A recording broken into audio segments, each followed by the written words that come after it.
Disclaimer, ये कहानी पूरी तरह से काल्पनिक है। इसमें दिखाए गए सभी कैरेक्टर्स, जगहें और घटनाएं सिर्फ राइटर की इमेजिनेशन का हिस्सा है। इस स्टोरी में कुछ मैच्योर या एडल्ट एलिमेंट्स हो सकते हैं जो सिर्फ 18+ ऑडियंस के लिए सूटेबल है। Listener description is strongly advised. हमारा मकसद किसी भी धर्म, जाति या समुदाय की भावनाओं को ठेस पहुंचाना नहीं। आप सुन रहे हैं करोड़पति बाप का नकम्मा बेटा, एक रोमांचक कहानी एक ऐसे युवा की जिसे अपनों ने ठुकरा दिया, लेकिन किस्मत ने उसके लिए कुछ और ही लिख रखा था। हर एपिसोड में मिलेगा रोमांच, जज्बात, सस्पेंस और हैरान कर देने वाले मोड़। तो चलिए बिना किसी देरी के शुरू करते हैं आज का एपिसोड। चैप्टर नंबर 1011 से 1020। चैप्टर 1011 सच और झूठ। भाई यश मोहन, यह शीर्ष ग्रेड उड़ान आत्मिक कलाकृति कम से कम 200 के उच्च श्रेणी आत्मिक पत्थर की होगी, है न? यह सुंदर है, लेकिन रक्षा क्षमताएं थोड़ी कमजोर हैं, चेन युगेन ने मुस्कुराते हुए कहा। 200 के उच्च श्रेणी आत्मिक पत्थर। यश मोहन ने चेन युगेन को आश्चर्य से देखा, सोचा कि वह राशि केवल उसे छूने के लिए पर्याप्त होगी। उसने इसके लिए एक आत्मिक क्रिस्टल और एक क्रिस्ट ग्रीन वाइन का व्यापार किया था। वह कम से कम 1 मिलियन आत्मिक पत्थर था। लेकिन यश मोहन जानता था कि उसने यह जहाज अधिक कीमत पर खरीदा था। फुरोंग ने जहाज को देखा और सिर हिलाया। भाई यश मोहन का उड़ान जहाज 200 के आत्मिक पत्थर का होना चाहिए, लेकिन इसमें एक सरल रक्षा गठन जोड़ा गया है। यश मोहन ने बिना कुछ कहे सिर हिलाया। तुम सही हो, यह उड़ान जहाज वास्तव में 200 के आत्मिक पत्थर का था। तुमने अपना कितने में खरीदा? फुरोंग ने खुशी से उत्तर दिया, यह उड़ान जहाज 120 के उच्च श्रेणी आत्मिक पत्थर का था, लेकिन मुझे यह 100 के आत्मिक पत्थर में मिला। चेन युगेन ने आ भरी। जालसाजी गुरु वास्तव में बड़े कमाऊ होते हैं। कोई भी एक आत्मिक कलाकृति 100 के आत्मिक पत्थर की होती है। मुझे वह राशि कमाने के लिए अपना पूरा जीवन काम करना पड़ता है। अगर मुझे यूबैशेन कियानबेई के खंडहरों से 500 के आत्मिक पत्थर मिल सकें, तो मैं नवजात आत्मा अवस्था की तैयारी कर सकता हूँ। अगर मुझे एक निम्नस्तरीय साधना उपकरण मिल जाए तो मैं बहुत खुश होऊंगा। यश मोहन को संदेह था, लेकिन उसने और नहीं पूछा। उसे एहसास हुआ कि यहाँ शीर्ष ग्रेड आत्मिक कलाकृतियां नॉर्थ फार राज्य की तुलना में बहुत सस्ती लग रही थीं, लेकिन आत्मिक पत्थर कमाना अभी भी उतना ही मुश्किल था। एकमात्र बात यह थी कि यहाँ की आत्मिक ची बहुत घनी थी। कोई आश्चर्य नहीं कि जब उन्होंने उसकी शीर्ष ग्रेड उड़ान आत्मिक कलाकृति देखी तो वे केवल थोड़े आश्चर्यचकित हुए। उसने सोचा था कि जब उसने उनकी मध्यम ग्रेड उड़ान आत्मिक कलाकृति देखी तो वे अमीर थे, लेकिन अब ऐसा नहीं लग रहा था। फुरोंग और उनके साथी स्वर्णकोर अवस्था साधकों के बीच बहुत अमीर नहीं लग रहे थे, लेकिन वे फिर भी नॉर्थ फार राज्य के साधकों से बहुत बेहतर स्थिति में थे। सच कहूं तो यश मोहन को 500 के आत्मिक पत्थर की बिल्कुल परवाह नहीं थी। उसकी छोटी दुनिया में लगभग 100 मिलियन आत्मिक पत्थर थे। फुरोंग ने कहा था कि उनका स्थान गहरे समुद्र में था, लेकिन यह सिर्फ सामान्य गहराई नहीं थी। उन्होंने शहर छोड़ने के बाद 1 सप्ताह तक उड़ान भरी, इससे पहले कि वे अंततः 1000 किलोमीटर परिधि वाले एक मूंगा द्वीप पर पहुंचे। द्वीप अजीब आकार के मूंगों से भरा हुआ था और कभी कभी कुछ निम्न स्तरीय आत्मिक जड़ी बूटियां दिखाई देती थीं। यहाँ की आत्मिक ची प्रचुर नहीं थी। एक खोखली आत्मा अवस्था जालसाजी ग्रैंडमास्टर यहाँ साधना घर क्यों बनाना चाहेगा? यश मोहन ने अपनी आत्मिक चेतना बाहर स्कैन की और यहाँ कोई गुप्त गठन नहीं पाया। यश मोहन की आत्मिक चेतना पहले से ही सामान्य साधकों से अधिक मजबूत थी, साथ ही उसने अपनी आत्मिक चेतना साधना विधियां विकसित की थीं, इसलिए उसकी आत्मिक चेतना अब पूरे द्वीप को कवर कर सकती थी। उसे फुरोंग द्वारा बताए गए गुप्त या रक्षा गठन नहीं मिले, लेकिन उसने कुछ नहीं कहा। वह बस फुरोंग का पीछा करता रहा। चेन युगेन और झेंग येदाओ को संदेह नहीं था और वे बस फुरोंग का बारीकी से पीछा कर रहे थे। यश मोहन पंक्ति में आखिरी था।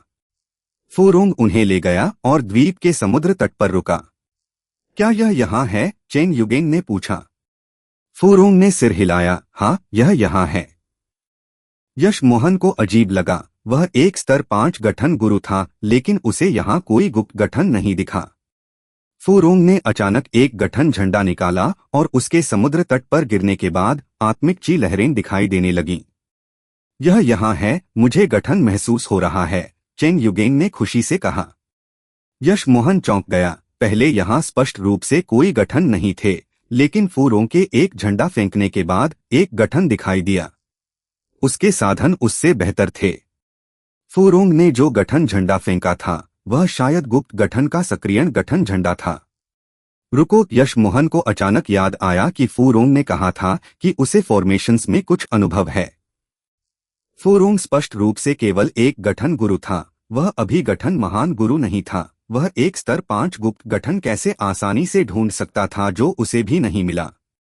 उससे बेहतर लोग हो सकते थे, लेकिन यश मोहन खुद को कम नहीं आंकता था। उसे विश्वास नहीं था कि यह फुरोंग उससे बेहतर था। फुरोंग को ऐसी चीज कैसे मिल सकती थी जो उसे नहीं मिली। यश मोहन पहले तीनों के उस पर गठबंधन करने से नहीं डरता था, लेकिन अब फुरोंग के अतिरिक्त साधनों ने उसे थोड़ा और सावधान कर दिया।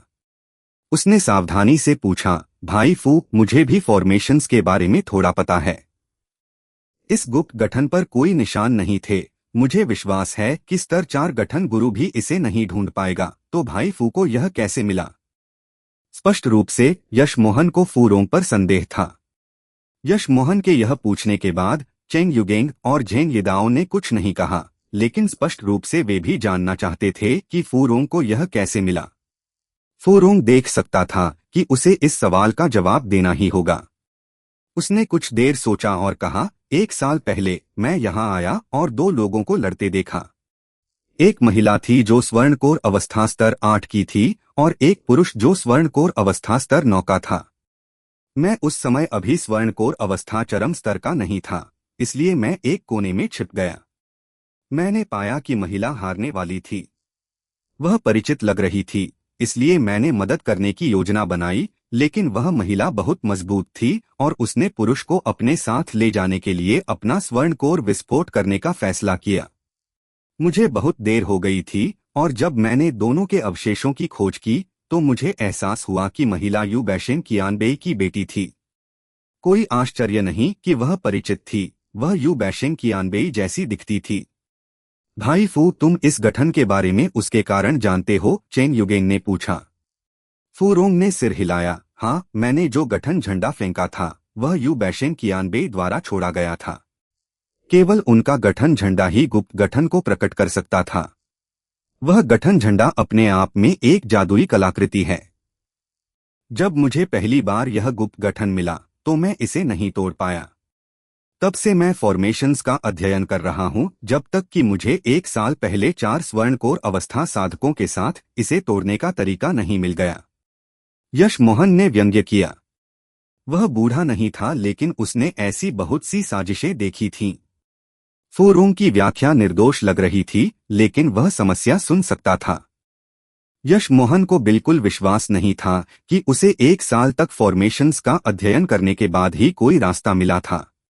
अपनी 3 बर्थ चैंट के साथ भी उसे छोटी दुनिया में एक साधारण गठन गुरु बनने के लिए कुछ वर्षों तक फॉर्मेशंस का अध्ययन करना पड़ा था। यश मोहन को क्या संदेह था कि यू बैशेन की बेटी से लड़ने वाला साधक फुरोंग था, जिसने उस बेटी को यू बैशेन के खंडहरों की खोज करते पाया था। वह बेटी को मारना चाहता था और खंडहर को अपने लिए लेना चाहता था। बेटी उसे नहीं देने वाली थी और उसने अपना स्वर्णकोर विस्फोट कर दिया। फुरोंग भी बहुत घायल हो गया था, इसलिए उसने ठीक होने के लिए इस वर्ष का उपयोग किया। यह निश्चित रूप से उसका अनुमान था और यश मोहन नहीं जानता था कि वास्तव में क्या हुआ था। कोई आश्चर्य नहीं कि मुझे 1 साल से भाई फू की कोई खबर नहीं मिली। चेन युगेंग ने सिर हिलाया। हालांकि गुप्त गठन प्रकट हो गया है, यह अभी भी डिकोड नहीं हुआ है। केवल एक बार जब हम इसे हल करेंगे तो हम रक्षा गठन को उजागर कर सकते हैं। भाई फू, हमें बताओ कि इसे कैसे हल करना है, झेंग यिदाओ ने कहा। फुरोंग ने सिर हिलाया। मैं गुप्त गठन को हल कर सकता हूं। जब मैं इस पर हमला करूं तो मेरे साथ पूरी ताकत से हमला करो। हम आधे दिन में इसे खोल पाएंगे। मुश्किल हिस्सा रक्षा गठन है, लेकिन मुझे विश्वास है कि मेरे पास एक रास्ता है। फूरों के शब्दों ने यश मोहन को उस 6 सितारा हॉल में बूढ़े व्यक्ति लुओ की याद दिला दी, जिसने गठन को हल करने के लिए दूसरों के सार रक्त और साधना सार का उपयोग किया था। अगर फूरोंग ने ऐसा करने की हिम्मत की तो वह उसे तुरंत मार डालेगा। चैप्टर 1012 एक साथ गठन तोड़ना। जब फूरोंग ने गठन तोड़ना शुरू किया, यश मोहन को एहसास हुआ कि उसने झूठ नहीं बोला था। उसने वास्तव में इस गठन का अच्छी तरह अध्ययन किया था। गठन के गायब होने में केवल आधा दिन लगा, जिससे एक रक्षा गठन प्रकट हुआ। लेकिन अब यश मोहन को यकीन था कि फूरोंग के शब्द आंशिक रूप से झूठ थे, क्योंकि यह गठन आधे दिन में टूट गया था। यहां तक कि उसे भी इस गुप्त गठन को तोड़ने में 2 से 4 घंटे लगते। आखिरकार उसने पहली बार ऐसा गठन देखा था। अगर उसने पहले समान फॉर्मेशंस देखे होते तो शायद उसे केवल 8 मिनट लगते। लेकिन वह एक स्तर 5 गठन महान गुरु था, जबकि फूरोंग अधिक से अधिक एक स्तर 3 गठन गुरु था। एक स्तर 3 गठन गुरु इस स्तर 5 गुप्त गठन को इतनी अच्छी तरह जानता था और हर बार गठन द्वार पर हमला करता था। यह केवल 1 वर्ष में नहीं किया जा सकता था। भाई फू वास्तव में गठन को अच्छी तरह जानते हैं। आपने इसे इतने कम समय में तोड़ दिया। मैं बहुत प्रभावित हूँ। चेंग युगेंग ने मुट्ठी बांधकर प्रणाम किया। हाँ, अगर मुझे इस पर भरोसा नहीं होता तो मैं तुम लोगों को आमंत्रित नहीं करता। फूरोंग मुस्कुराया। उसने कभी नहीं सोचा था कि उसे एक स्तर 5 गठन महान गुरु मिला है। चूंकि रक्षा गठन प्रकट हो गया है, चलो इसे जल्दी तोड़ते हैं। यह जगह दूर है, लेकिन चलो किसी दुर्घटना को न होने दें, झेंग यिदाओ ने बेताबी से कहा। यश मोहन अचानक मुस्कुराया। भाई फू के गठन कौशल बहुत प्रभावशाली हैं। भाई फू, ऐसा नहीं है कि मैं बहुत अधिक सोच रहा हूं। आप और भाई चेंग तथा झेंग पुराने दोस्त हैं, लेकिन मैं अकेला हूं। यह सुनकर फूरोंग वास्तव में राहत महसूस कर रहा था। यश मोहन स्पष्ट रूप से जानता था कि वे करीबी थे, लेकिन उसने बिल्कुल कुछ नहीं पूछा और बिना कोई सावधानी बरते साथ आ गया। इससे उसे असुरक्षित महसूस हुआ। अब जब यश मोहन ने पूछ लिया था तो वह इसके बजाय आसान महसूस कर रहा था। इससे पहले कि फूरोंग उत्तर दे पाता, चेंग युगेंग मुस्कुराया। भाई यश मोहन, तुम बहुत अधिक चिंता कर रहे हो। मैं भाई फू को केवल 10 साल से अधिक समय से जानता हूं। भाई फू हमेशा मोहे शहर में रहे हैं। हमने हमेशा संपत्ति खोजने के लिए टीम बनाई है। भाई झेंग भी हमसे इसी तरह मिले। मुझे नहीं लगता कि तुम्हें इस तरह चिंता करने की आवश्यकता है। हाँ, पहली बार जब मैं भाई फू से मिला तो वह अभी अभी मोहे शहर आया था, झेंग यिदाओ ने सीधे चेहरे के साथ कहा। यश मोहन ने यह सुना और अपने मन में सोचा कि एक साधक जो केवल 10 वर्षों से मोहे शहर में था, उसे यू बैशेंग के खंडहरों को खोजने और उसके स्तर 5 गठन को तोड़ने का तरीका जानने की इतनी किस्मत होना बिल्कुल सामान्य नहीं था। यश मोहन को फूरोंग से जो भावना मिली वह यह थी कि वह केवल यू बैशेंग के खंडहरों के लिए मोहे शहर आया था। चाहे कुछ भी हो, जब तक उसे हुआंग स्टार चट्टान मिल गई तब तक ठीक था। उसे परवाह नहीं थी कि फूरोंग क्या करता है, जब तक कि यह उसे प्रभावित नहीं करता। फूरोंग ने तीनों को खोजने का कारण यह था कि उनमें एक समान विशेषता थी, उनके बहुत कम दोस्त थे। अगर उन्हें कुछ होता तो कोई जांच नहीं करता। फूरोंग को नहीं पता था कि यश मोहन को पहले से ही उस पर संदेह था।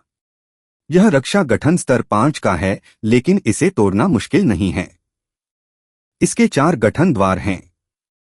अगर हम एक ही समय में प्रत्येक गठन द्वार पर हमला करें तो हमें एक दिन में सफल होना चाहिए, फूरोंग ने कहा। अगर ऐसा है तो क्या हम एक साथ एक द्वार पर हमला करें तो तेज नहीं होगा, चेंग युगेंग ने पूछा। फूरोंग ने सिर हिलाया। अगर ऐसा होता तो मुझे तुम लोगों की आवश्यकता नहीं होती।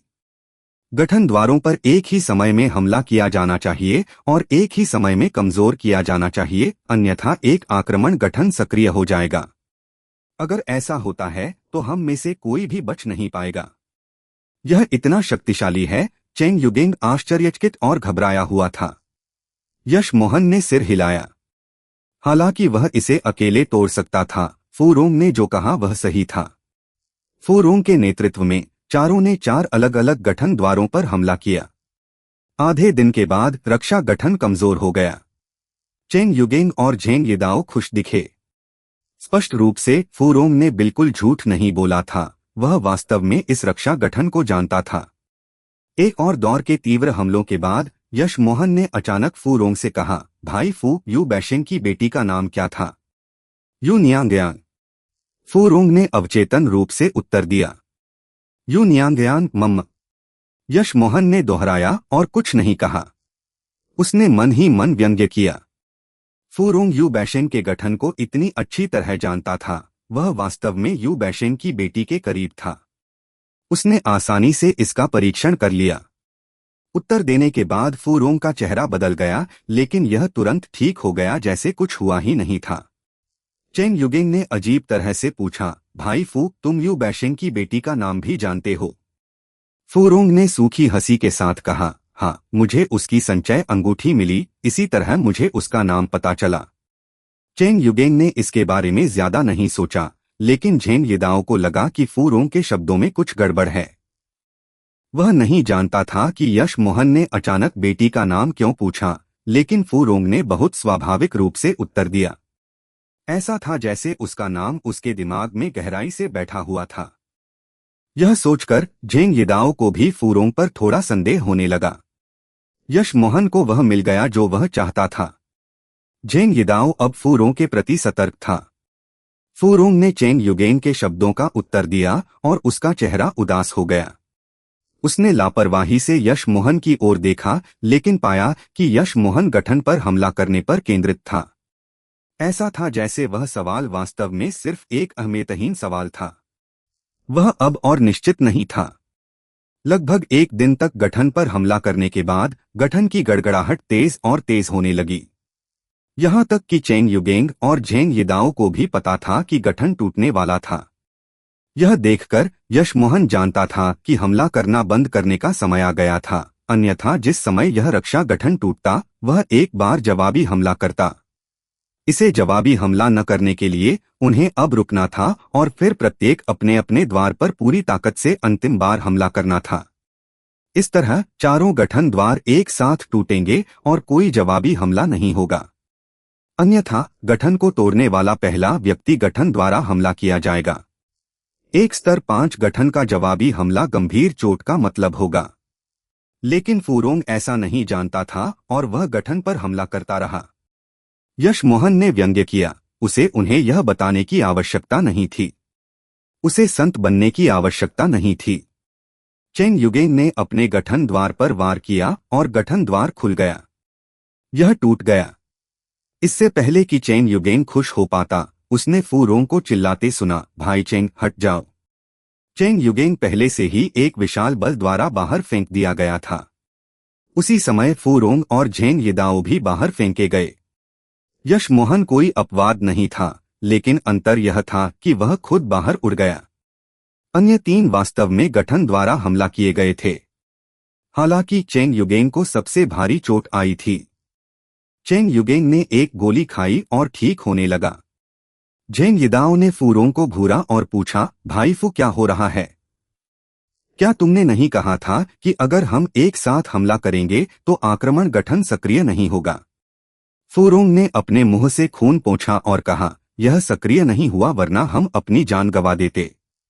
मुझे उम्मीद नहीं थी कि इस रक्षा गठन में एक जवाबी हमला तंत्र होगा। मुझे माफ करना भाई चेंग। फूरोंग का चेहरा अपराधबोध से भरा हुआ था। चैप्टर 1013 खंडहर की लूट। झेंग येदाओ ने देखा कि फूरोंग भी घायल था, इसलिए उसने मामले को नहीं उठाया। जैसे ही गठन टूटा, एक गुफा का दरवाजा प्रकट हुआ। कोई सिर्फ प्रवेश द्वार से ही बता सकता था कि यह वास्तव में एक साधक का खंडहर था। झेंग येदाओ तुरंत गुफा के दरवाजे से मोहित हो गया और चेंग युगेंग भी खुश दिख रहा था। फूरोंग को लगा कि वह संदेह के घेरे में है, इसलिए उसने कहा, मैं पहले अंदर जाऊंगा, मेरे पीछे आओ। फिर वह दूसरों के उत्तर की प्रतीक्षा किए बिना अंदर चला गया। झेंग येदाओ भी अंदर चला गया। चेंग युगेंग भी उठ गया। वह बुरी तरह घायल था, लेकिन वह इस खजाने की गुफा को छोड़ना नहीं चाहता था। यश मोहन फूरोंग के प्रति सबसे अधिक सतर्क था, इसलिए वह आखिरी रहने के लिए पीछे रहा। चारों एक छोटे से पत्थर के कमरे में आए। फूरोंग ने पहले रुककर कमरे में एक शव को घूरा। उसमें कोई जीवन शक्ति नहीं थी, लेकिन शव अभी भी वहां था। निम्नस्तरीय साधना उपकरण कवच, चेन युगेंग आश्चर्य से चिल्लाया। कपड़े सड़ने लगे थे, लेकिन कवच पूरी तरह से ठीक था। यह वास्तव में यू बैशेंग कियानबेई का खंडहर है। झेंग यिदाओ ने चिल्लाया। मुझे बस इस कवच की आवश्यकता है और यह यात्रा मेरे लिए इसके लायक होगी। चेंग युगेंग ने बड़बड़ाया। निम्नस्तरीय साधना उपकरण कवच का मूल्य कौन नहीं जानता था? यह यू बैशेंग के लिए भी मूल्यवान था।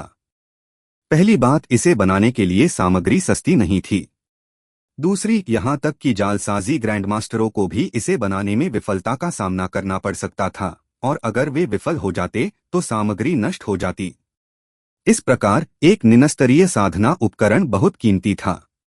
ठीक है, भाई चेंग को सबसे अधिक चोट लगी थी, इसलिए यह साधना उपकरण कवच उनका है।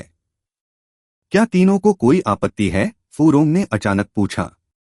यश मोहन ने सिर हिलाया। उसे कोई आपत्ति नहीं थी।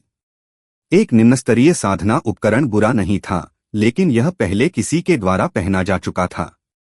उसे यह पसंद नहीं आया, खासकर इसे एक शव से उतारा गया था। उसने इंद्रधनुषी पंख वस्त्र इसलिए खरीदा था क्योंकि यह नया बना था और पहले किसी ने इसे नहीं पहना था। चेंग युगेंग ने दूसरों को मुट्ठी बांधकर प्रणाम किया और कहा, आप लोगों का धन्यवाद, मैं बहुत आभारी हूं। फिर चेंग युगेंग ने उस शव से कवच उतारा, लेकिन वह काफी अच्छा था और उसने शव को कपड़ों के एक और सेट के साथ पहनाया। फिर उसने संचय अंगूठी उतारी और फूरोंग को दे दी। फूरोंग ने कहा, संचय अंगूठी से आत्मिक चेतना का निशान गायब हो गया था। मैं सामग्री निकालकर जमीन पर रख दूंगा, हर कोई एक साथ देख सकता है। क्या किसी को कोई आपत्ति है? यश मोहन ने कुछ नहीं कहा और झेंग यिदाओ ने सिर हिलाया। मुझे कोई आपत्ति नहीं है। चेंग युगेंग ने भी कुछ नहीं कहा।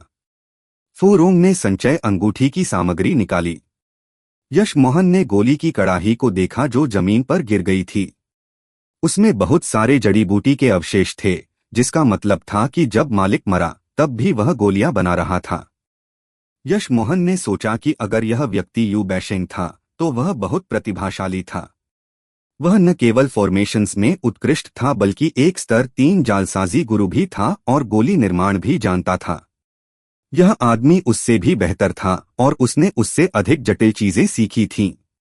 चाहे वह गोली निर्माण, जालसाजी या गठन हो, किसी को इस क्षेत्र का अध्ययन करने के लिए अपना पूरा जीवन बिताना पड़ता था।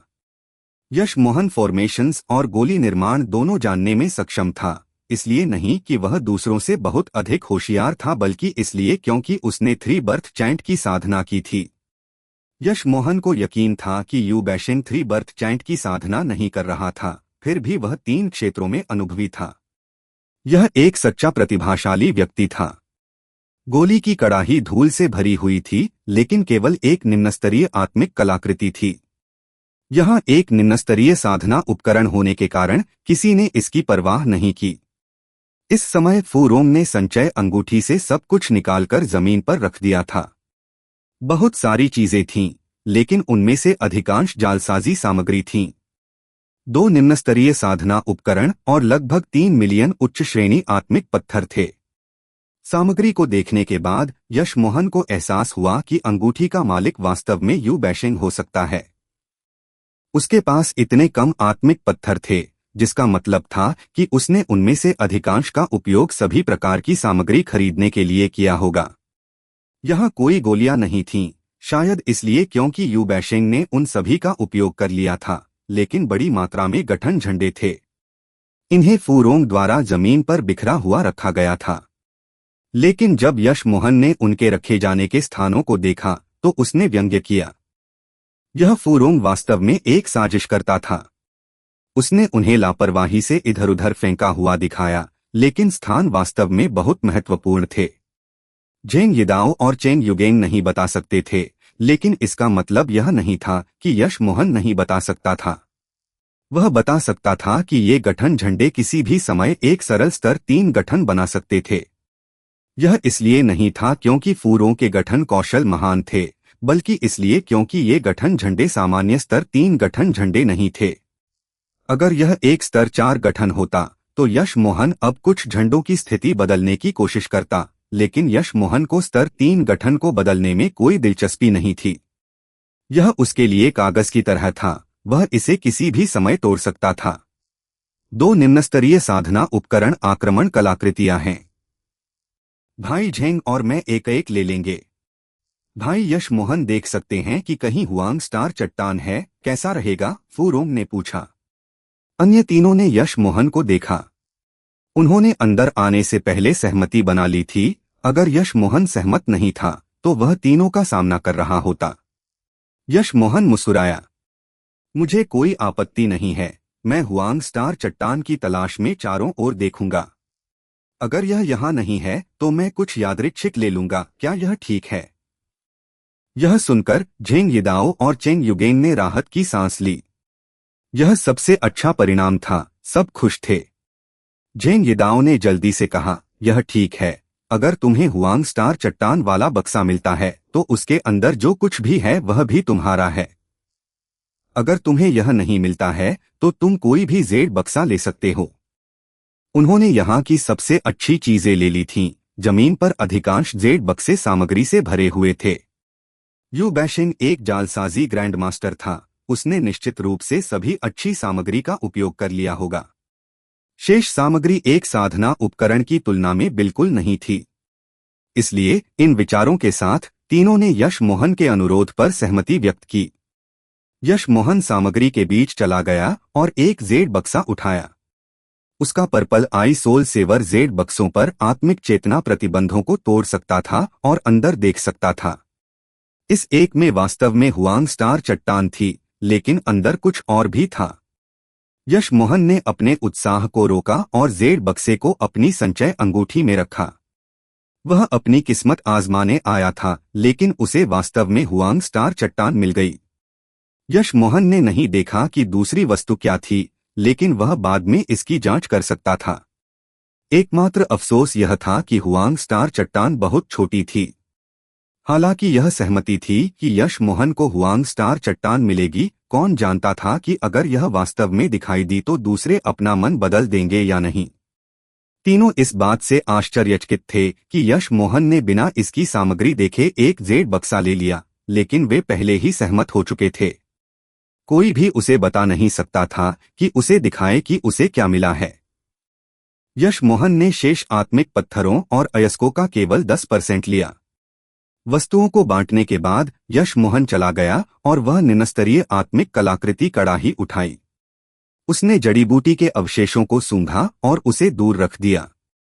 किसी ने निम्नस्तरीय आत्मिक कलाकृति गोली की कड़ाही नहीं चाही, इसलिए किसी ने कुछ नहीं कहा।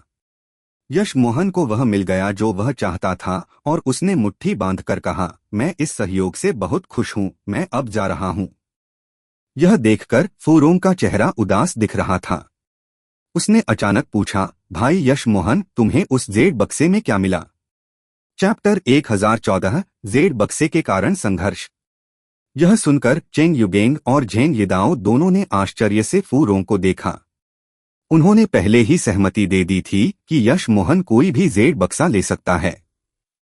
इसका मतलब था कि बक्से में कुछ भी हो, किसी को भी पूछने का कोई अधिकार नहीं था। लेकिन अब उन्होंने लूट बांट ली थी और फूरोंग ने बक्से में क्या था इसके बारे में पूछा। हालांकि सभी के स्वार्थी विचार थे। झेंग यिदाओ और चेंग युगेंग को अजीब लगा कि फूरोंग ने यह क्यों पूछा, लेकिन उन्होंने इस पर सवाल नहीं उठाया।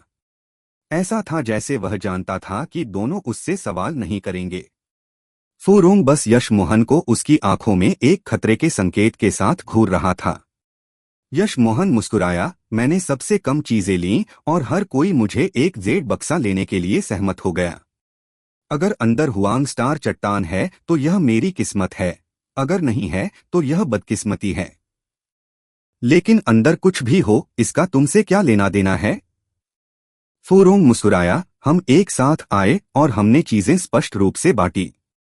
एकमात्र चीज जो हम नहीं जानते वह तुम्हारे बक्से में क्या है।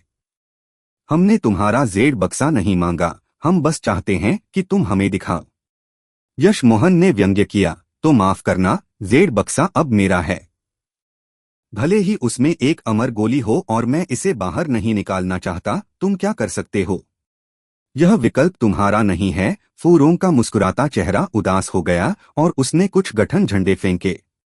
जहां वे खड़े थे वह क्षेत्र तुरंत एक जाल और आक्रमण गठन में बदल गया। यह सिर्फ एक स्तर 3 गठन था, लेकिन चेंग युगेंग और झेंग यिदाओ दोनों के चेहरे बदल गए। दोनों ने फूरोंग को देखा और कहा, भाई फू, यह क्या है? फूरोंग ने कहा, भाई चेंग, भाई झेंग, चिंता मत करो। सच कहूं तो मेरा मुख्य उद्देश्य यहाँ शायद यश मोहन के हाथों में जेड बक्से के लिए है, लेकिन अब उसने इसे ले लिया। बेशक मैं संतुष्ट नहीं हूं। अगर तुम दोनों इसे वापस लेने में मेरी मदद करने को तैयार हो तो मैं तुम दोनों को वह सब कुछ देने को तैयार हूं जो मैंने अभी अभी लिया है। फूरोंग ने न केवल एक साधना उपकरण लिया बल्कि आधे आत्मिक पत्थर और बड़ी मात्रा में सामग्री भी ली। आधे आत्मिक पत्थर 1.5 मिलियन आत्मिक पत्थर थे। यह दोनों के लिए एक बड़ा भाग्य था। चेंग युगेंग और फू यिदाओ ने एक दूसरे को देखा लेकिन कुछ नहीं कहा। फूरोंग जानता था कि वे पहले ही सहमत हो चुके थे, इसलिए उसने एक कांस्य घंटी छोड़ी और कुछ गठन झंडे निकाले। रुको भाई फू, झेंग यिदाओ ने अचानक पुकारा। फूरोंग के रुकने के बाद उसने पूछा, तुम क्या खोज रहे हो? तुम इसके लिए एक निम्नस्तरीय साधना उपकरण का त्याग करने को तैयार हो? फूरोंग ने एक पल के लिए हिचकिचाया। फिर जैसे उसने आखिरकार अपना मन बना लिया, उसने कहा, यह एक खोखली मेरिडियन गोली है। मुझे पता चला कि यू बैशेंग ने किसी की खोखली मेरिडियन गोली चुरा ली थी। क्या? खोखली मेरिडियन गोली? दोनों ने चिल्लाया। यश मोहन चकित रह गया। खोखली मेरिडियन गोली नवजात आत्मा अवस्था के साधकों के लिए खोखली आत्मा अवस्था तक पहुंचने के लिए थी, लेकिन फूरोंग ने कहा कि उसके बक्से में एक थी। वह वास्तव में बकवास करना जानता था। यश मोहन नहीं जानता था कि दूसरी सामग्री क्या थी, लेकिन यह निश्चित रूप से कोई खोखली मेरिडियन गोली नहीं थी। यह सुनकर दोनों ने कुछ नहीं कहा। चेंग युगेंग बुरी तरह घायल था, इसलिए उसने ज्यादा नहीं सोचा, लेकिन झेंग यिदाओ सवाल करने लगा था। कौन खोखली आत्मा अवस्था तक पहुंचने की गोली नहीं चाहता था? उसने सोचा कि फूरोंग निम्नस्तरीय साधना उपकरण देकर उदार हो रहा था, लेकिन अब यह बहुत कंजूस लग रहा था। फूरोंग को लगा कि झेंग यिदाओ क्या सोच रहा है और बस कहा, मेरे पास काओ हुआन गोली प्राप्त करने का एक और रास्ता है। मैं इसे बाद में तुम दोनों को दे सकता हूं। इन शब्दों ने दोनों को पूरी तरह से अपनी तरफ खींच लिया। एक स्वर्णकोर अवस्था चरम स्तर साधक के लिए काओ हुआन गोली से अधिक आकर्षक क्या हो सकता था? खोखली मेरिडियन गोली अच्छी थी, लेकिन वह नवजात आत्मा अवस्था तृतीयक स्तर के लिए थी। अगर वे नवजात आत्मा अवस्था तक नहीं पहुंच पाते तो यह बेकार थी। लेकिन काओ हुआन गोली अलग थी, वे इसे अभी खा सकते थे और नवजात आत्मा अवस्था तक पहुंच सकते थे। साथ ही फूरोंग के पास अब पूरी तरह से ऊपरी हाथ था। उसकी शक्ति भी यश मोहन से थोड़ी अधिक थी। जब तक वे मूर्ख नहीं थे, दोनों उसके प्रस्ताव को अस्वीकार नहीं करेंगे।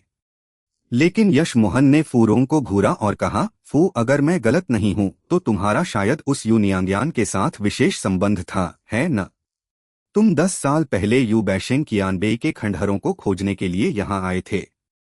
मुझे संदेह है कि यू नियांग्यान तुम्हारे हाथों मरी थी। भाई चेंग, भाई झेंग, हमें उसकी बकवास सुनने की आवश्यकता नहीं है। चलो अब हमला करते हैं, फूरोंग ने कहा और गठन झंडे फेंके। उसकी कांस्य घंटी यश मोहन की ओर बजी। वह नहीं चाहता था कि यश मोहन अपनी बात खत्म करे। घंटी के आने से पहले ही इसने एक आत्माभेदी ध्वनि उत्सर्जित की।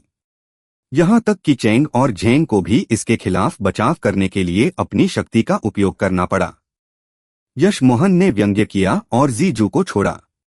एक खनक के साथ जीजू और घंटी टकराए, एक बड़ी आवाज की। फूरोंग का चेहरा बदल गया और उसने घंटी वापस ले ली। वह दोनों से मदद मांगने वाला था, लेकिन इससे पहले कि वे कर पाते, यश मोहन ने कुछ गठन झंडे फेंके और अचानक जाल गठन बदल गया। फूरोंग को भी अंदर खींच लिया। फूरोंग ने इस दृश्य को आश्चर्य से देखा और हमला करना भी भूल गया। वह बस यशमोहन को स्तब्धता से देखता रहा और कहा, तुम एक गठन गुरु हो। नहीं, गठन गुरु नहीं, तुम एक गठन महान गुरु हो। एक गठन गुरु के लिए इतने कम समय में उसके गठन को बदलना संभव नहीं था। यशमोहन ने व्यंग्य किया, तुमने संचय अंगूठी के अंदर की वस्तुएं निकाली लेकिन उन गठन झंडों को नीचे रखा। तुम हम तीनों को फंसाना चाहते थे। जो दो हमला करने वाले थे वे यशमोहन की शक्ति के कारण रुक गए थे, लेकिन यह सुनकर वे चौंक गए। उन्होंने अवचेतन रूप से फूरोंग से और दूर रहने का फैसला किया और अब हमला करने का कोई इरादा नहीं था। बकवास। फूरोंग शांत हो गया था। उसे उम्मीद नहीं थी कि यशमोहन कमजोर होने का नाटक कर रहा था, लेकिन वास्तव में एक गठन महान गुरु था। इसका मतलब था कि उसने जो कुछ भी किया था वह पहले ही यशमोहन द्वारा देख लिया गया था। यशमोहन ने व्यंग्य किया, तुम एकमात्र स्तर 3 गठन गुरु हो, फिर भी तुम स्तर 5 गठन से इतने परिचित हो। अगर तुम यू बैशेंग कियानबेई की गठन विरासत को अच्छी तरह नहीं जानते तो तुम कैसे जान सकते हो? तुम इस गठन को इतनी अच्छी तरह जानते थे, लेकिन तुमने भाई चेंग को घायल होने दिया। स्पष्ट रूप से तुम्हारे कोई अच्छे इरादे नहीं हैं। फिर तुमने संचय अंगूठी के साथ खेलते हुए चुपके से एक जाल गठन बिछाया। क्या तुम बाद में हम पर हमला करने की योजना नहीं बना रहे थे? चेंग युगेंग का चेहरा कड़वा था। उसे एहसास हुआ कि यशमोहन निश्चित रूप से सच कह रहा था, लेकिन यशमोहन जानता था कि गठन जवाबी हमला करेगा, लेकिन उसने यह भी नहीं बताया था। तुम यू बैशेंग कियानबेई की गठन विरासत और उनके खंडहरों को पा सकते हो। स्पष्ट रूप से तुम्हारा उनसे कुछ संबंध है। और तुमने कहा कि तुम्हें यह जगह यू नियांगयान के कारण मिली। तुमने शायद उसके साथ भी साजिश रची थी, है न? यशमोहन ने व्यंग्य किया। मुझे बदनाम करना बंद करो। भाई झेंग और मैं कई वर्षों के दोस्त हैं, मैं उनके खिलाफ साजिश क्यों रचूंगा? लेकिन तुमने ज्यादा कुछ नहीं किया, लेकिन इसके बजाय तुम्हें खोखली मेरिडियन गोली मिलती है। यह सबसे अनुचित बात है। फूरोंग अभी भी दोनों को अपनी तरफ लाना चाहता था, लेकिन इस बार यशमोहन समझाने की जहमत भी नहीं उठा सका और उसने फिर से जीजू छोड़ा। इस बार उसने इल्यूजन क्लाउड व्हर्लपूल स्ट्राइक का उपयोग किया। फूरोंग ने फिर से कांस्य घंटी छोड़ी, लेकिन भंवर तलवार किरणें बहुत घनी थीं और साधना सार की शक्ति ऐसी नहीं थी जिसे घंटी रोक सके। फूरोंग चौंक गया और उसे एहसास हुआ कि वह यशमोहन की बराबरी से बहुत दूर है। बिना किसी हिचकिचाहट के उसने एक रून छोड़ा जिसने हरी रोशनी बहाई, फूरोंग को तुरंत ले गई। हवा में जो बचा था वह सिर्फ एक घंटी थी।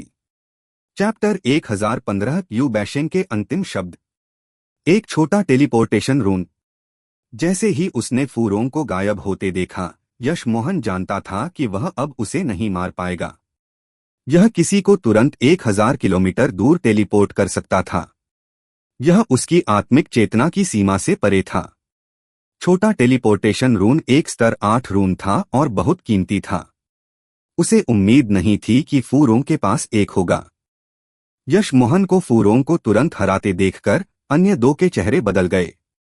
जब यशमोहन ने गठन झंडे हटा लिए तो उन्होंने तुरंत यशमोहन को मुट्ठी बांधकर धन्यवाद दिया और बिना कुछ कहने की हिम्मत किए चले गए। यशमोहन को उनके जाने से कोई आपत्ति नहीं थी। हालांकि उसे अंत में एक निम्नस्तरीय साधना उपकरण नहीं मिला। उसे लगा कि एक खोखली आत्मा अवस्था जालसाजी ग्रैंडमास्टर के पास इतनी कम किस्मत नहीं होनी चाहिए। उसने जल्दी से यह क्षेत्र छोड़ दिया। सबसे पहले उसने हुआंग स्टार चट्टान नहीं बल्कि निम्नस्तरीय आत्मिक कलाकृति कड़ाही निकाली। जब उसने इसे पहली बार उठाया तो उसने पहले ही कुछ जड़ी बूटियां पहचान ली थीं, फूसोंग फल, रोंग फूल, हाईबेल और वोमा। यशमोहन एक गोली राजा था और ये जड़ी बूटियां केवल स्तर 2 से स्तर 4 की थीं। अगर एक खोखली आत्मा अवस्था साधक घायल था तो वह गोली निर्माण के लिए स्तर 2 और स्तर 3 की आत्मिक जड़ी बूटियां नहीं उपयोग करता। साथ ही ये जड़ी बूटियां बिल्कुल कोई गोली नहीं बनाती थीं। उनके गुण अप्रासंगिक थे। यू बैशिंग इन आत्मिक जड़ी बूटियों को आत्मिक रूप से परिष्कृत क्यों नहीं कर सकता था? प्रत्येक जड़ी बूटी के पहले अक्षर ने फूरोंग है वो शब्द बनाए, जिसका अर्थ था फूरोंग ने मुझे मारा। एकमात्र स्वर्णकोर अवस्था साधक एक खोखली आत्मा अवस्था साधक यू बैशिंग को कैसे मार सकता था? लेकिन यश मोहन ने इसके बारे में सोचा और समझ गया कि यह हुआंग स्टार चट्टान के कारण था। यू बैशिंग की प्रतिभाशाली बुद्धि के साथ वह कैसे प्रकट कर सकता था कि उसने हुआंग स्टार चट्टान खरीदी थी। एकमात्र कारण उसका पीछा किया गया था वह यह था कि किसी और ने उसे उजागर किया था। किसी के लिए ऐसा करने में सक्षम होने के लिए उसे यू बैशिंग के काफी करीब होना चाहिए था। फुरोंग की प्रतिभा बुरी नहीं थी, लेकिन वह यू बैशिंग जैसे प्रतिभाशाली व्यक्ति की नजरों में नहीं आ सकता था। एकमात्र संभावना यह थी कि वह उसकी बेटी के साथ हो गया और उसके माध्यम से यू बैशिंग के करीब आया। यह सोचकर कि फुरोंग ने लाभ प्राप्त करने के लिए यू बैशिंग की बेटी का उपयोग किया और फिर उसे धोखा दिया, यश मोहन को फुरोंग के प्रति और अधिक घृणा महसूस हुई। यह अफसोस की बात थी कि वह उसे मार नहीं सका। एकमात्र चीज जो यश मोहन को नहीं मिली वह यह थी कि चूंकि यू बैशिंग अनुमान लगा सकता था कि फुरोंग और यू नियांगयान यहां आएंगे, उसने सभी चीजें संचय अंगूठी में क्यों रखीं? अगर ऐसा था तो भले ही यू नियांगयान जानती थी कि फुरोंग ने उसे मारा है, वह बदला नहीं ले पाती। क्या वह अपनी बेटी के लिए कुछ नहीं छोड़ना चाहता था?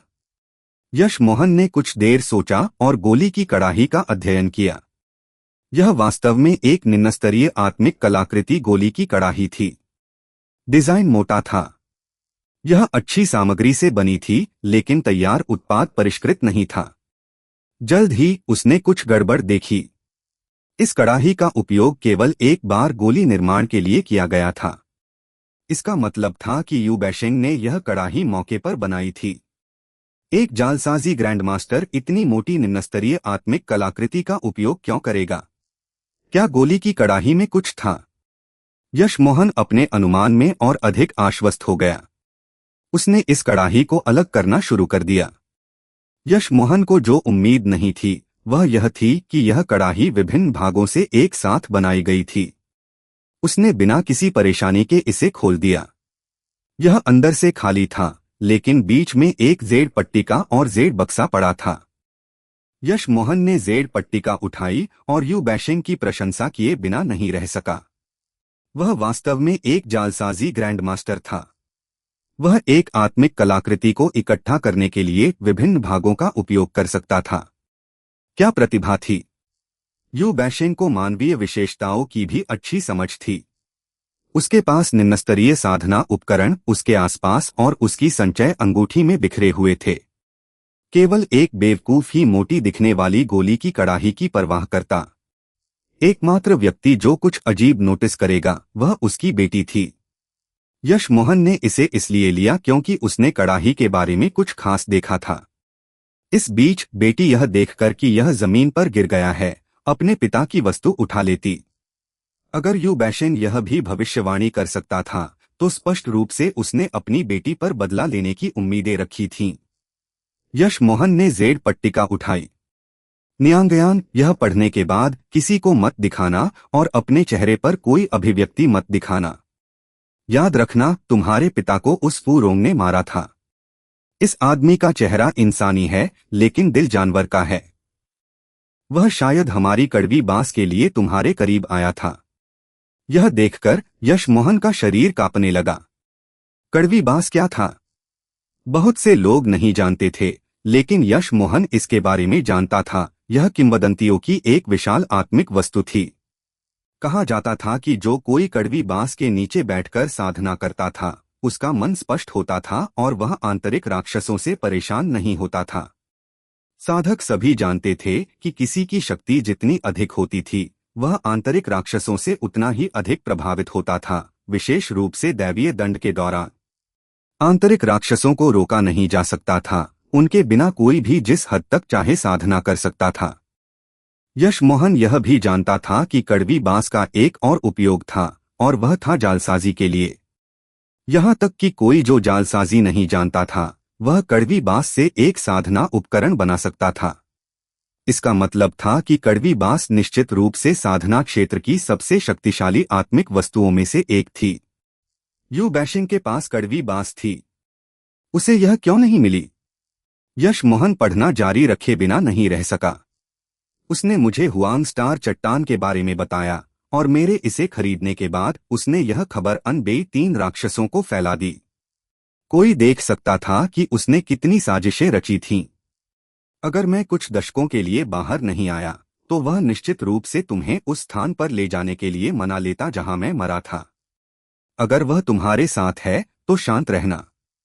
तुम्हारे बगल में जेड बक्से में 2 बर्स्ट येन बीड हैं जो उसे मारने के लिए पर्याप्त होने चाहिए। यश मोहन ने जेड बक्सा खोला और वास्तव में 2 बर्स्ट येन बीड पाए। यश मोहन ने उन्हें अपनी अंगूठी में रखा और पढ़ना जारी रखा। फूरों का स्पष्ट रूप से अनबेई 3 राक्षसों से कुछ संबंध है। अगर तुम उसे नहीं मार सकती हो तो इस क्षेत्र को तुरंत छोड़ दो। अगर तुम मेरी बेटी नहीं हो बल्कि वह फूरों कमीना है तो ऐसा बनाओ जैसे मैंने कुछ नहीं कहा। अगर तुम कोई और हो तो इसका मतलब है कि मेरी बेटी शायद उस कमीने द्वारा मारी जा चुकी है। मैं अपने पूरे जीवन में महान रहा लेकिन एक साजिशकर्ता के हाथों मर गया। मैं असंतुष्ट हूं। कोई भी हो, अगर तुम फूरोंग और अनबेई 3 राक्षसों को मारने में मेरी मदद कर सकते हो तो मैं तुम्हें बहुत अच्छा बदला दूंगा। अनबेई 3 राक्षसों को मेरे आत्मा भक्षण गठन से चोट आई है। वे अपनी आत्मा और आत्मिक चेतना को ठीक करने के लिए ऐसी गोलियों की तलाश कर रहे होंगे।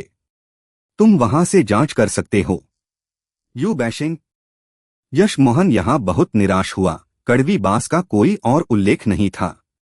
उसे बदला भी नहीं मिल सकता था क्योंकि यू बैशेंग को मरे हुए इतने साल हो चुके थे। लेकिन चाहे कुछ भी हो, अगर वह बदला चाहता था तो उसे फूरोंग और अनबेई 3 राक्षसों को मारना होगा। यश मोहन शव के पास वापस गया। भले ही उसने उन लोगों को मार दिया, फिर भी उसे यू बैशेंग से कड़वी बांस लेनी होगी। यू बैशेंग सिर्फ एक शव था, लेकिन किसे पता था कि उसने कोई साधन छोड़ा है या नहीं। यश मोहन ने यू बैशेंग का शव लिया और एक दूर के द्वीप पर गया। वहां उसके लिए एक गुफा खोदी, फिर उसे रक्षा और गुप्त गठन से सील कर दिया। उसने फैसला किया था कि अगर वह कर सका तो उन लोगों को मार देगा और देखेगा कि यह बदला सच था या नहीं। यश मोहन को फूरोंग जैसे नीच व्यक्ति को मारने में कोई समस्या नहीं थी। वह यून्यांग्यान शायद बदसूरत थी, अन्यथा वह इस साधारण दिखने वाले फूरोंग से कैसे प्यार कर सकती थी। कुछ दिनों बाद यश मोहन मोहे शहर वापस आया। जब वह आराम करने के लिए जगह ढूंढना चाहता था, उसने 2 साधकों को कहते सुना, गोली गुरु फेंग के कौशल निस्संदेह अच्छे हैं। उन्होंने मेरी 6 शीर्ष ग्रेड कंडेंस रेड पिल बनाने में मदद की। हाँ, अगर वह भुगतान के लिए 9 फुट समुद्री सांप के जानवर कोर नहीं मांगते तो उनका व्यवसाय बहुत बेहतर होता। एक अन्य ने आह भरी। यश मोहन ने यह सुना और ऊपर देखा। उसने वास्तव में ईमानदार गोली टावर शब्दों वाला एक बोर्ड देखा। चैप्टर 1016 फेंग ईमानदार का रहस्य। फूरोंग ने कहा था कि वह फेंग ईमानदार के करीब था। क्या फेंग ईमानदार फूरोंग की स्थिति के बारे में जानता होगा? यह सोचकर यश मोहन ईमानदार गोली टावर के अंदर चला गया। अंदर जाने के बाद यश मोहन को एहसास हुआ कि यह जगह थोड़ी अंधेरी थी। वहां कोई खिड़की भी नहीं थी और दुकान में कोई कर्मचारी नहीं था। बस काउंटर के पास 50 के दशक में एक आदमी बैठा था। वह साधना कर रहा था, लेकिन अपने सामने जड़ी बूटियों का अध्ययन भी कर रहा था। आदमी थोड़ा बूढ़ा लग रहा था और स्वर्णकोर अवस्था स्तर 9 का था। यश मोहन ने उस फेई सिजियांग के बारे में सोचा, लेकिन यह आदमी फेई सिजियांग से भी अधिक ईमानदार लग रहा था। क्या मैं पूछ सकता हूं कि क्या आप गोली गुरु फेंग हैं? यश मोहन ने पूछा। आदमी ने यश मोहन को देखा और अचानक खड़ा हो गया। घबराहट से कहा, हाँ, मैं फेंग ईमानदार हूं। क्या आप गोली निर्माण या गोलियां खरीदना चाहते हैं? यश मोहन को अभी अभी एहसास हुआ कि दुकान में बहुत सारी अलमारियां थीं जो सभी प्रकार की गोलियों से भरी हुई थीं। उनमें से अधिकांश आधार स्थापना अवस्था और स्वर्णकोर अवस्था की गोलियां थीं। कुछ की संग्रह की गोलियां भी थीं, लेकिन स्वर्णकोर अवस्था से ऊपर कुछ भी नहीं था। यश मोहन मुस्कुराया। कोई आश्चर्य नहीं कि इस आदमी को फेंग ईमानदार कहा जाता था। क्या वह हर बार किसी को देखकर इतना घबरा जाता था? एक दोस्त ने मुझे गोली निर्माण के लिए यहां आने की सिफारिश की, लेकिन मुझे नहीं पता कि आप कौन सी गोलियां बना सकते हैं। मेरे दोस्त ने कहा कि आप वास्तव में अच्छे हैं और उन्होंने आपकी बहुत सिफारिश की।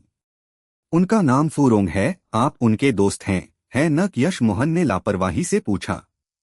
फेंग ईमानदार का चेहरा खाली और स्तब्ध था। इससे पहले कि उसने उत्तर दिया, फूरोंग। मैंने वास्तव में यह नाम कभी नहीं सुना है। यश मोहन को यह अजीब लगा। साधकों के पास आत्मिक चेतना होती है, उनकी यादें बहुत मजबूत होती हैं। आमतौर पर वे किसी को एक बार देखने के बाद नहीं भूलते, लेकिन इस फेंग ईमानदार ने फूरोंग के बारे में नहीं सुना था। क्या फूरोंग झूठ बोल रहा था या यह ईमानदार झूठ बोल रहा था? यश मोहन ने जारी नहीं रखा और विषय बदल दिया। ऐसा है गोली गुरु फेंग, मैं आपसे एक तान हुआ गोली बनाने के लिए कहना चाहता हूँ। यश मोहन ने फेंग ईमानदार के सामने 2 जड़ी बूटियों को देखकर अचानक रुक गया। वहां एक तपती जादुई घास और भूत चेहरा मशरूम था। दोनों जड़ी बूटियां आत्मिक चेतना के लिए फायदेमंद थीं और उन्हें गोली में जोड़ा जा सकता था। भूत चेहरा मशरूम बहुत दुर्लभ था और स्तर 6 की जड़ी बूटी थी। उसे जड़ी बूटी मैदान में कुछ मिले थे, लेकिन फेंग ईमानदार के पास उसके सामने एक था। एक स्तर 8 आत्मिक गोली गुरु और एक स्तर 6 जड़ी बूटी दुर्लभ नहीं मानी जा सकती थी, लेकिन भूत चेहरा मशरूम ने यश मोहन को अजीब महसूस कराया। दोनों आत्मिक चेतना पुनर्प्राप्ति के लिए थे, लेकिन एक अग्नि तत्व था और दूसरा यिन तत्व था। गोली निर्माण के लिए एक और जल तत्व जड़ी बूटी जोड़ने की आवश्यकता थी। 9 फुट समुद्री सांप, यश मोहन ने अचानक सोचा। इस फेंग ईमानदार को उन्हें इकट्ठा करने की आदत थी। सांप का जानवर कोर जल तत्व का था। यह जल तत्व आत्मिक जड़ी बूटियों से भी बेहतर हो सकता था। आपको तान हुआ गोली बनाने की आवश्यकता है।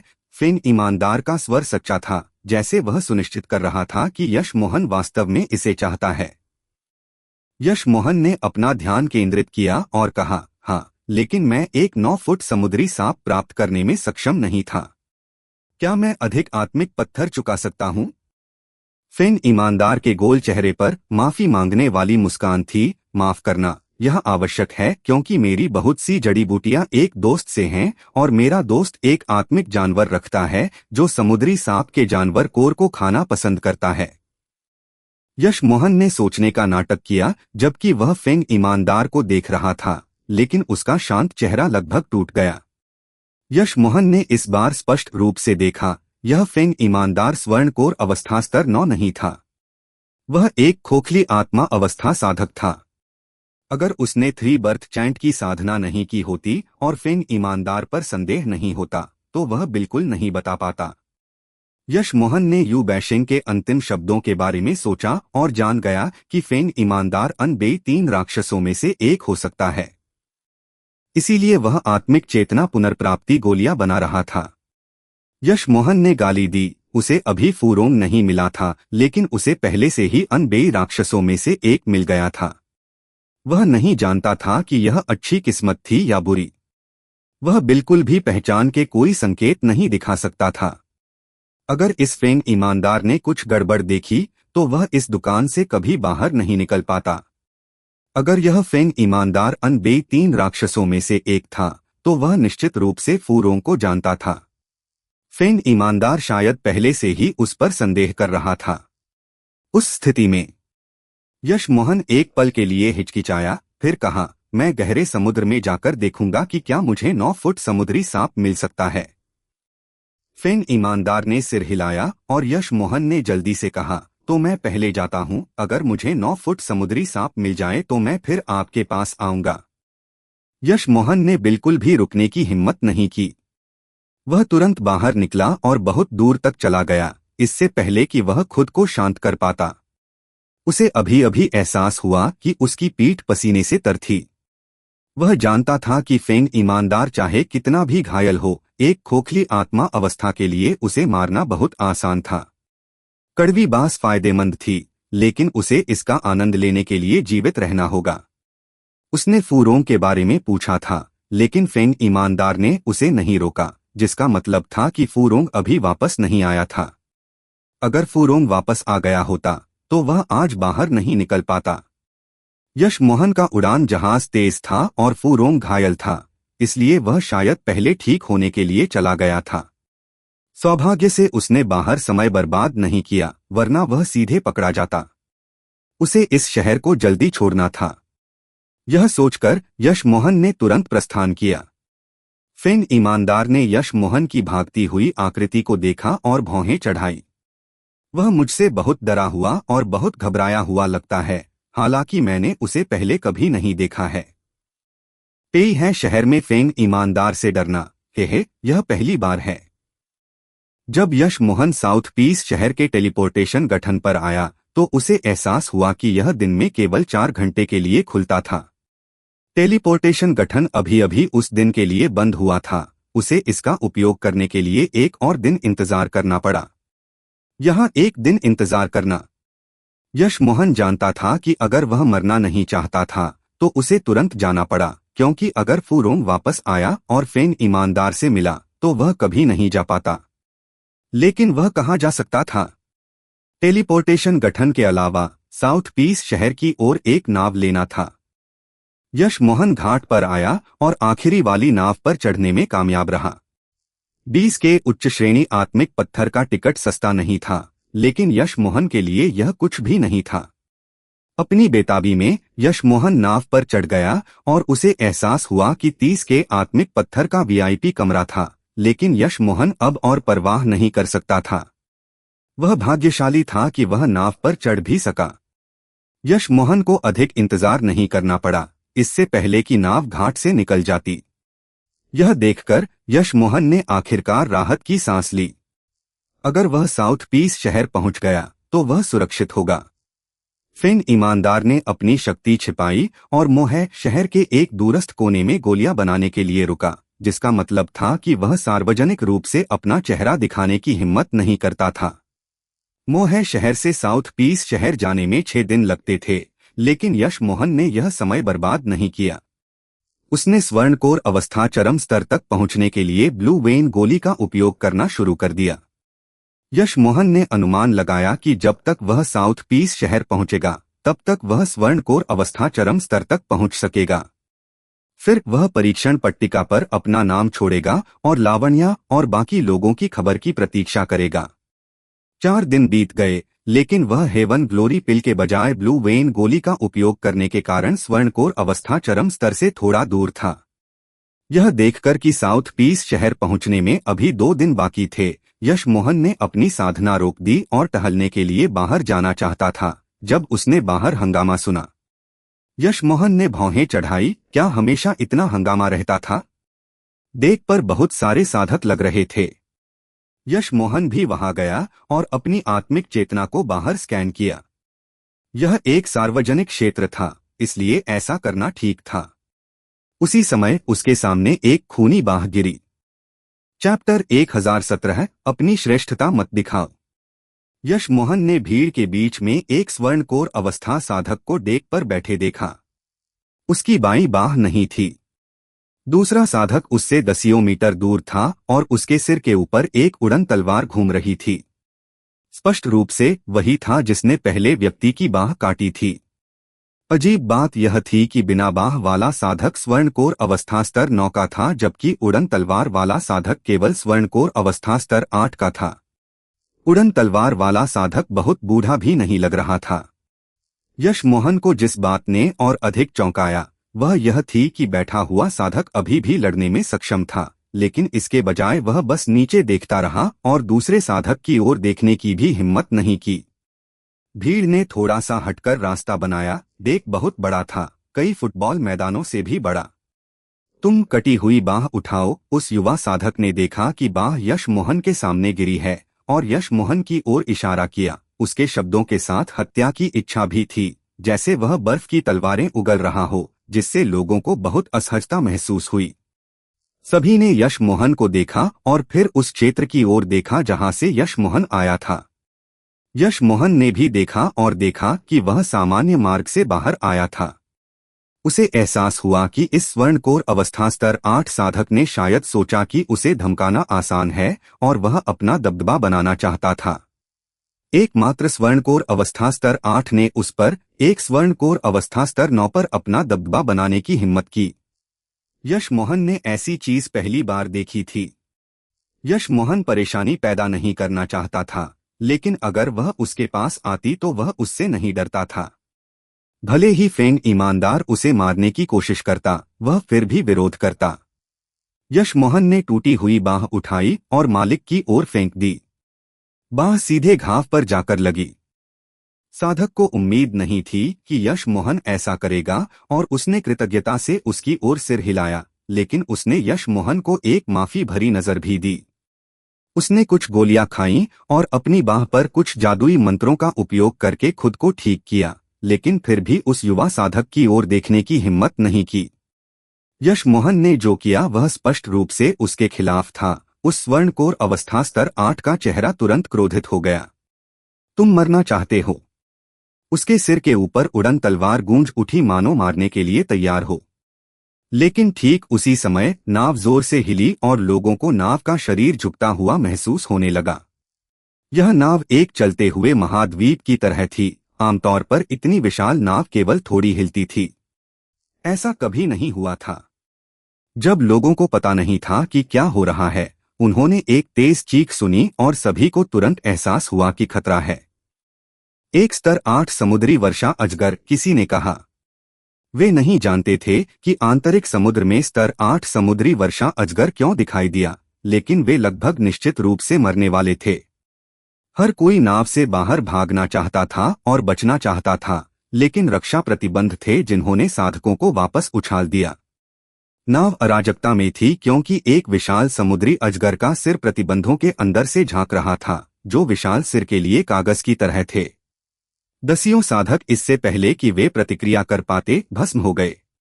प्रतिबंध टूटने के साथ सभी साधक भागने की कोशिश करने लगे। यशमोहन भी डेक पर नहीं रहने वाला था। अजगर ने जो शक्ति ची उत्सर्जित की, उससे यशमोहन बता सकता था कि उसके लिए खोखली आत्मा अवस्था के साधकों को भी भस्म करना बहुत आसान था। सैद्धांतिक रूप से मोहे और साउथ पीस शहर के बीच कोई उच्च स्तरीय जानवर नहीं होना चाहिए था, लेकिन यह घटना अभी भी घटी थी। हालांकि वह जानता था कि मोहे शहर में कड़ाही भरने की अवस्था साधक हैं जो अजगर को मार सकते थे। किसे पता था कि वे कब आएंगे। यशमोहन उड़ान जहाज पर खड़ा हो गया और बेताबी से एक दिशा में चला गया। सौभाग्य से नाव पर बहुत सारे साधक थे और अजगर उन सभी को नहीं मार पाया। बहुत से बच गए, लेकिन कुछ बदकिस्मत समुद्री अजगर के भोजन बन गए। दसियों हजार किलोमीटर बाहर उड़ने के बाद यशमोहन ने राहत महसूस की। हालांकि वह साउथ पीस शहर की ओर जाना जारी नहीं रखा, इसके बजाय रुका और मुड़ गया। तुम्हें इतना धैर्य नहीं होना चाहिए कि इतनी देर तक पीछा करते रहो। अचानक यशमोहन के पीछे एक लंबे बालों वाला व्यक्ति प्रकट हुआ और ठंडे स्वर में कहा, बुरा नहीं है, तुम बता सकते थे कि मैं तुम्हारा पीछा कर रहा हूं। तुममें हीरो बनने की कुछ शक्ति है, लेकिन दुर्भाग्य से तुम बदकिस्मत हो। यशमोहन उड़ान जहाज पर खड़ा था और शांति से कहा, तुम एकमात्र स्वर्णकोर अवस्था स्तर 8 हो और तुम स्वर्णकोर अवस्था स्तर 9 के एक महान गुरु का पीछा करने की हिम्मत करते हो। तुम बहुत साहसी हो। हाँ हाँ हाँ। उस लंबे बालों वाले साधक ने यह सुना और हंसा। वह रुक नहीं पाया, जैसे उसने अपने जीवन का सबसे मजेदार मजाक सुना हो। यशमोहन ने बात नहीं की और बस जवाब की प्रतीक्षा की। एकमात्र स्वर्णकोर अवस्था स्तर 8 साधक और तुम एक स्वर्णकोर अवस्था स्तर 9 गुरु।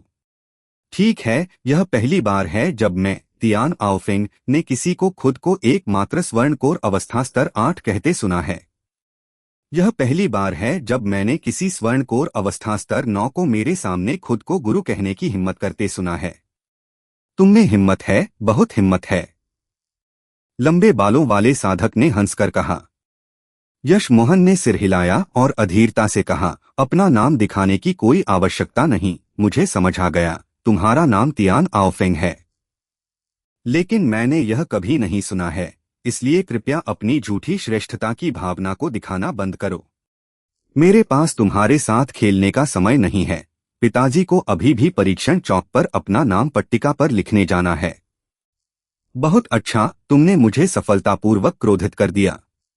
तियान आओफेंग ने एक लंबी नीली तलवार निकाली। तुरंत यह एक अजीब नीली किरण के साथ यशमोहन पर मंडराने लगी। उड़न तलवार ने तलवार चिलाई जिसने यशमोहन के भागने के रास्तों को बंद कर दिया। यशमोहन की साधनासार शक्ति के साथ भी उसने अंतरिक्ष में थोड़ा सा ठहराव महसूस किया, लेकिन यश मोहन हमेशा खुद से अधिक शक्तिशाली लोगों से लड़ता रहा था। उसने कभी अपने स्तर से नीचे के लोगों को खतरा नहीं माना। यश मोहन ने हाथ बढ़ाया और जीजू उसके हाथों में दिखाई दी। अगले ही पल बैंगनी तलवार किरणों ने नीली तलवार ची पर हमला कर दिया। खनक, एक बड़ा विस्फोट हुआ। ऐसा लग रहा था जैसे अंतरिक्ष ही हत्या की इच्छा से भर गया हो। तलवार ची अनगिनत लहरों में बिखर गई। यश मोहन चौंक गया। उसने इस तियान आओफेंग को कम आंका था। यह आदमी उसका अब तक का सबसे मजबूत स्वर्णकोर अवस्था साधक था, भले ही वह केवल स्वर्णकोर अवस्था स्तर 8 का था। साउथ पीस राज्य के साधक वास्तव में प्रचुर और नॉर्थ फार राज्य की तुलना में बहुत अधिक मजबूत थे। उसने सोचा था कि सबसे मजबूत स्वर्णकोर अवस्था साधक वह मोकिली था, लेकिन जब उन्होंने लड़ाई की तब वह केवल स्वर्णकोर अवस्था मध्यम स्तर का था। अगर वह अब मोकिली से मिलता तो वह कुछ वारों में दुष्ट आत्मा तंतुओं को तोड़ सकता था। इस बीच यह तियान आओफेंग उसके साथ एक बार टकराया और नुकसान में नहीं था। स्पष्ट रूप से यह तियान आओफेंग मोकिली से बहुत अधिक मजबूत था। तियान आओफेंग ने देखा कि उसके वार को आसानी से रोक दिया गया था। ऐसा था जैसे यश मोहन ने बिल्कुल प्रयास नहीं किया था। वह भी चौंक गया। इतना शक्तिशाली स्वर्णकोर अवस्था साधक कब से था? क्या वह किसी बड़े संप्रदाय का मुख्य सदस्य था? लेकिन वह सही था, यश मोहन ने वास्तव में ज्यादा प्रयास नहीं किया था। तुम कौन हो? तियान आओफेंग ने हमला जारी नहीं रखा बल्कि यश मोहन से पूछताछ की। वह बिजली बादल संप्रदाय का प्रतिभाशाली व्यक्ति था और स्वर्णकोर अवस्था स्तर 4 पर पहले ही स्वर्णकोर अवस्था हॉल ऑफ फेम में प्रवेश कर चुका था। उसने परीक्षण पट्टिका पर अपना नाम छोड़ा था और अब स्वर्णकोर अवस्था स्तर 8 का था। उसे शायद ही कभी वास्तविक प्रतिद्वंद्वियों का सामना करना पड़ा। यश मोहन ने जीजू को बाहर की ओर घुमाया और कहा, बकवास मत करो। अगर लड़ना है तो लड़ो, तुम्हारी श्रेष्ठता की भावना कहाँ है? तियान आओफेंग ने व्यंग्य किया और अपना मुंह खोला। उसने एक नीला मोती उगला। जब मोती पहली बार बाहर आया तो यह केवल लोंगन आकार का था, लेकिन यह जल्दी से मुट्ठी आकार का हो गया और बड़ा होता गया। फिर तियान आओफेंग ने चिल्लाया, लिंग। चैप्टर 1018 साउथ पीस शहर। इससे पहले कि यश मोहन समझ पाता कि वह नीला मोती क्या था, उसने उसमें से कई नीली बिजली चमकते देखीं। पहले तो वे केवल चौपस्टिक आकार की थीं, लेकिन जल्द ही और अधिक बिजली की गोलियां दिखाई दीं और वे मोटी भी हो गईं। यश मोहन को एहसास हुआ कि यह नीला मोती एक बिजली स्रोत था। स्पष्ट रूप से तियान आओफेंग बिजली शैली की साधना विधि की साधना कर रहा था। यह नीला मोती दैवीय दंड का एक छोटा संस्करण था। यह शक्तिशाली था, यहाँ तक कि बिजली शैली की साधना विधि की साधना करने वाले अन्य लोगों को भी इससे बचना पड़ता था। उस समय तियान आओफेंग अपनी इच्छानुसार हमला कर सकता था। समान शक्ति स्तर पर वह पहले से ही अपराजेय था। यश मोहन हैरान था। यह तियान आओफेंग वास्तव में बदकिस्मत था कि उसकी मुलाकात उससे हुई। यश मोहन एक बिजली स्रोत की खोज कर रहा था जिसकी उसे स्वर्णकोर अवस्था चरम स्तर तक पहुंचने के लिए आवश्यकता थी। यह तियान आओफेंग वास्तव में एक अच्छा आदमी था। जब उसने 3 बर्थ चैंट का उपयोग किया तो यश मोहन पर जो भी नीली बिजली की गोलियां लगीं, वे भस्म हो गईं। इस बीच यश मोहन की लंबे समय से रुकी हुई साधना का स्तर बढ़ने लगा। तियान आओफेंग ने देखा कि यश मोहन ने उसके हमले को चकमा देने की भी कोशिश नहीं की। उसने व्यंग्य किया। उसे पता था कि यह आदमी मर चुका है। लेकिन जैसे जैसे समय बीतता गया, यहाँ तक कि तियान आओफेंग ने खुद को साधना सार से बाहर महसूस किया, यश मोहन अभी भी ठीक था। तभी उसे समस्या का एहसास हुआ। तियान आओफेंग अपना बिजली स्रोत वापस लेने वाला था, लेकिन इस समय यश मोहन ने चिल्लाया। उसने सफलतापूर्वक स्वर्णकोर अवस्था चरम स्तर हासिल कर लिया था। यश मोहन तियान आओफेंग का आभारी था, लेकिन वह कोई दया नहीं दिखाने वाला था। चिल्लाया, मेरी तलवार खाओ। अनगिनत तलवार किरणों ने इल्यूजन क्लाउड व्हर्लपूल स्ट्राइक का उपयोग करते हुए तियान आओफेंग के शरीर को तुरंत बहा दिया। बिजली स्रोत का उपयोग करने के बाद तियान आओफेंग में पहले से ही साधना सार कम थी। अब यश मोहन की शक्ति एक स्तर बढ़ गई थी, तियान आओफेन चकमा भी नहीं दे सका और तुरंत टुकड़े टुकड़े हो गया। तो उसने पहले अपनी पूरी ताकत का उपयोग नहीं किया था। यह उसकी वास्तविक शक्ति है। मैं भाग भी नहीं सकता, तियान आओफेन ने मरने से पहले सोचा। यश मोहन ने तियान आओफेन के शरीर को जला दिया और एक अंडे के आकार का नीला बिजली स्रोत पकड़ा। यह पहले लंबे समय से उस पर हमला कर रहा था, लेकिन यश मोहन अभी भी अंदर तीव्र बिजली शक्ति महसूस कर सकता था। यह अच्छा है, यश मोहन ने बिना किसी दूसरे विचार के इसे अपनी सुनहरे पृष्ठ की दुनिया में फेंक दिया और अपने उड़ान जहाज पर चला गया। हर जगह शक्तिशाली लोग थे। यह तियान आओफेन युवा था लेकिन शक्तिशाली था। सामान्य स्वर्णकोर अवस्था स्तर 9 के साधक उसके द्वारा आसानी से मारे जाते। उसकी उत्पत्ति निश्चित रूप से सरल नहीं थी। अगर लोगों को पता चल गया कि उसने उसे मारा है तो यह वास्तव में बुरा होगा। बिजली बादल संप्रदाय। एक भूरे कपड़े वाले बूढ़े व्यक्ति ने उठकर चिल्लाया, किसने मेरे शिष्य को मारने की हिम्मत की? मैं तुम्हारी खाल उतारूंगा और तुम्हारी आत्मा जलाऊंगा। आह! फिर उसने खून का एक घूंट उगला। स्पष्ट रूप से वह बहुत क्रोधित था। क्या हुआ भाई तियान? एक व्यक्ति ने शोर सुना और दौड़ता हुआ आया। मेरे शिष्य तियान आओफेन को अभी अभी मारा गया, भूरे कपड़े वाले बूढ़े व्यक्ति ने शब्द शब्द कहा। उसकी मुट्ठियां भींची हुई थीं। हो! जो व्यक्ति अंदर आया था उसे उम्मीद नहीं थी कि यह इतना गंभीर होगा। वह चकित रह गया। इससे पहले कि उसने पूछा, हमारे बिजली बादल संप्रदाय के मुख्य शिष्य को मारने की हिम्मत किसने की? 10 से अधिक आकृतियां भी दृश्य पर एकत्र हुईं। क्या आओफेन को मार दिया गया? नहीं, किसकी हिम्मत? अंदर आए लोगों ने अपना अविश्वास व्यक्त किया। तियान आओफेन संप्रदाय का दूसरा नंबर का प्रतिभाशाली व्यक्ति था, फांग झोंगशी के ठीक नीचे। उसके प्रदर्शन के अनुसार वह फांग झोंगशी से भी आगे निकल सकता था, लेकिन अब यह शिष्य मारा गया था। ऐसा करने की हिम्मत किसने की? यहां तक कि एक 9 सितारा संप्रदाय भी ऐसा करने की हिम्मत नहीं करता था। इस मामले की जांच करो, भले ही तुम्हें साउथ पीस राज्य उलटना पड़े, तुम्हें पता लगाना होगा कि ऐसा किसने किया। एक मध्यम आयु वर्ग के साधक ने दहाड़ा। फिर उसने भूरे कपड़े वाले व्यक्ति को देखा और कहा, एल्डर तियान, तुम अपनी आपदा परिवर्तन परीक्षा का सामना करने वाले हो। तुम्हें शांत होने की आवश्यकता है। चिंता मत करो, आओफेन का मामला संप्रदाय का मामला है। भले ही हम पूरे साउथ पीस राज्य को नाराज कर दें, हम पता लगा लेंगे कि उसे किसने मारा। पहले साधक ने ठंडे स्वर में कहा, इस व्यक्ति के पास आओफेन का नीला बिजली स्रोत होना चाहिए। चाहे वह इसे कहीं भी रखे, हम उसका पता लगा सकते हैं। यश मोहन नहीं जानता था कि बिजली स्रोत पर कोई निशान था या नहीं, लेकिन वह कोई नौसिखिया नहीं था। वह कभी भी किसी ऐसी चीज को अपनी संचय अंगूठी में नहीं रखता था जो उसे उजागर कर सके। आमतौर पर वह इसे अपनी सुनहरे पृष्ठ की दुनिया में रखता था। उसने आखिरकार स्वर्णकोर अवस्था चरम स्तर हासिल कर लिया था। यश मोहन आह किए बिना नहीं रह सका। जब तक वह परीक्षण पट्टिका पर अपना नाम छोड़ देता, वह नवजात आत्मा अवस्था तक पहुंचने के लिए एक सुरक्षित जगह ढूंढ सकता था। साउथ पीस शहर की समृद्धि ने यश मोहन को राजनगर की याद दिला दी। हर जगह दुकानें थीं। कोई आश्चर्य नहीं कि यह शहर नंबर 1 शहर था। इस समय सबसे गर्म विषय वह नाव थी जिसे स्तर 8 समुद्री वर्षा अजगर ने रोका था। अनगिनत साधक मारे गए थे। यश मोहन ने अन्य लोगों की चर्चा से समझा कि साउथ पीस शहर का एक कड़ाही भरने की अवस्था साधक हार्टलेस सागर की ओर गया और स्तर 8 समुद्री वर्षा अजगर को मौके पर ही मार डाला। वह नाव पर साधकों को इकट्ठा कर रहा था। जो लोग जीवित बच निकलने में सक्षम थे, उन्हें मुआवजे के रूप में 100 के उच्च श्रेणी आत्मिक पत्थर मिल सकते थे। यह सुनकर यश मोहन और भी तेजी से साधना करने के लिए बेताब था। समुद्री अजगर इतना शक्तिशाली था, फिर भी एक कड़ाही भरने की अवस्था साधक द्वारा आसानी से मार दिया गया।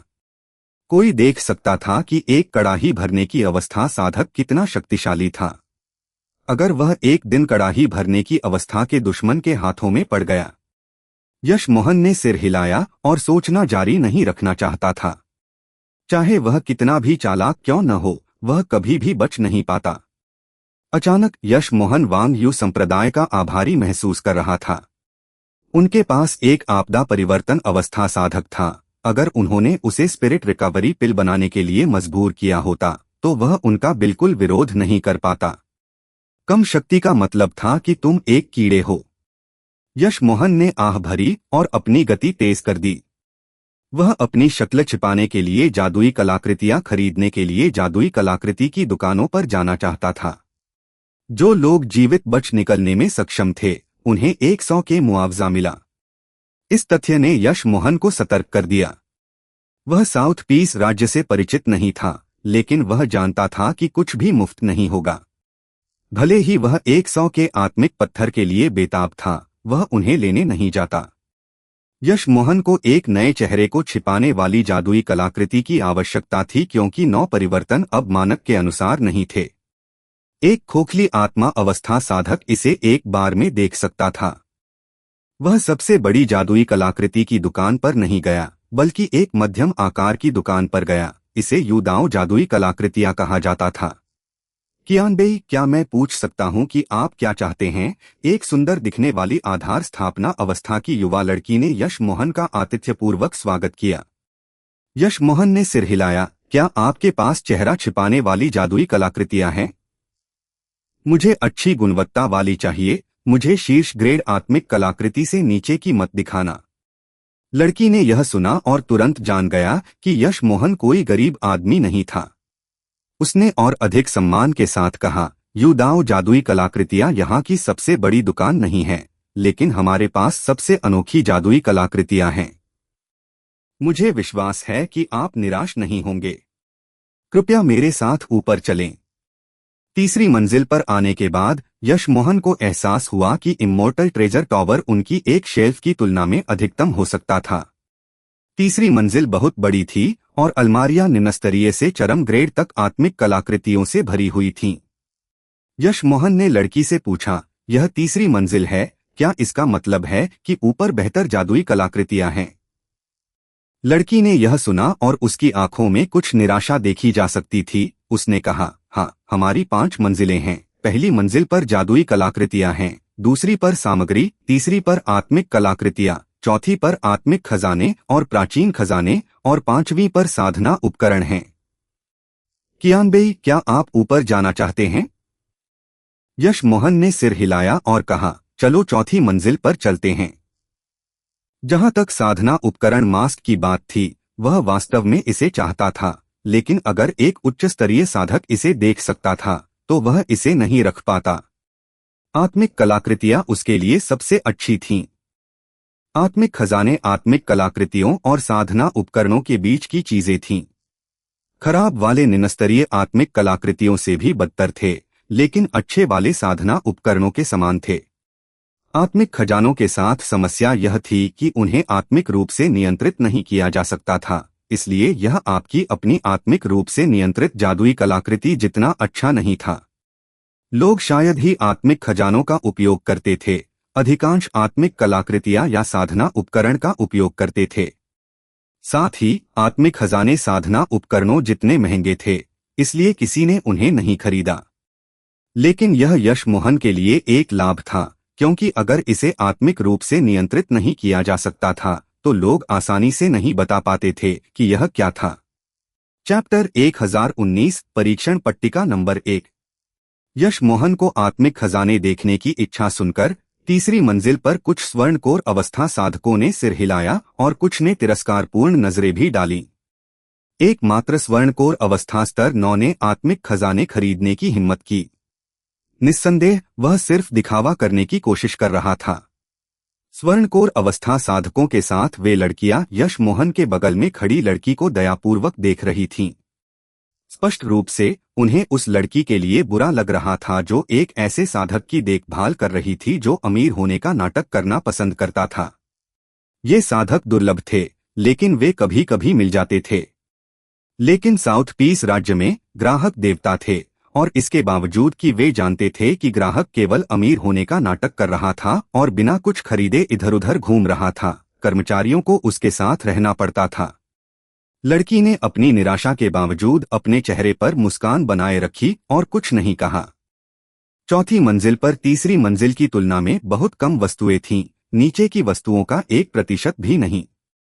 चेहरे के मास्क प्रकार और भी कम थे। यश मोहन ने इस स्तर पर किसी और को नहीं देखा। यश मोहन अंदर आया और तुरंत एक लगभग अलौकिक मास्क के पास चला गया। मास्क ने कोई आत्मिक ची तरंगें उत्सर्जित नहीं की, लेकिन यश मोहन जानता था कि यह साधारण नहीं था। आत्मिक खजानों के लिए जितनी कम आत्मिक ची तरंगें उत्सर्जित होती थीं, स्तर उतना ही ऊंचा होता था। लड़की ने यश मोहन को उस मास्क के सामने खड़े देखा और जल्दी से समझाया, इस मास्क को छिपी रेत कहा जाता है। इसे पहनने के बाद यह रेगिस्तान में रेत के बीच छिपने जैसा है। यहां तक कि कड़ाही भरने की अवस्था के साधक भी इसे नहीं देख पाएंगे।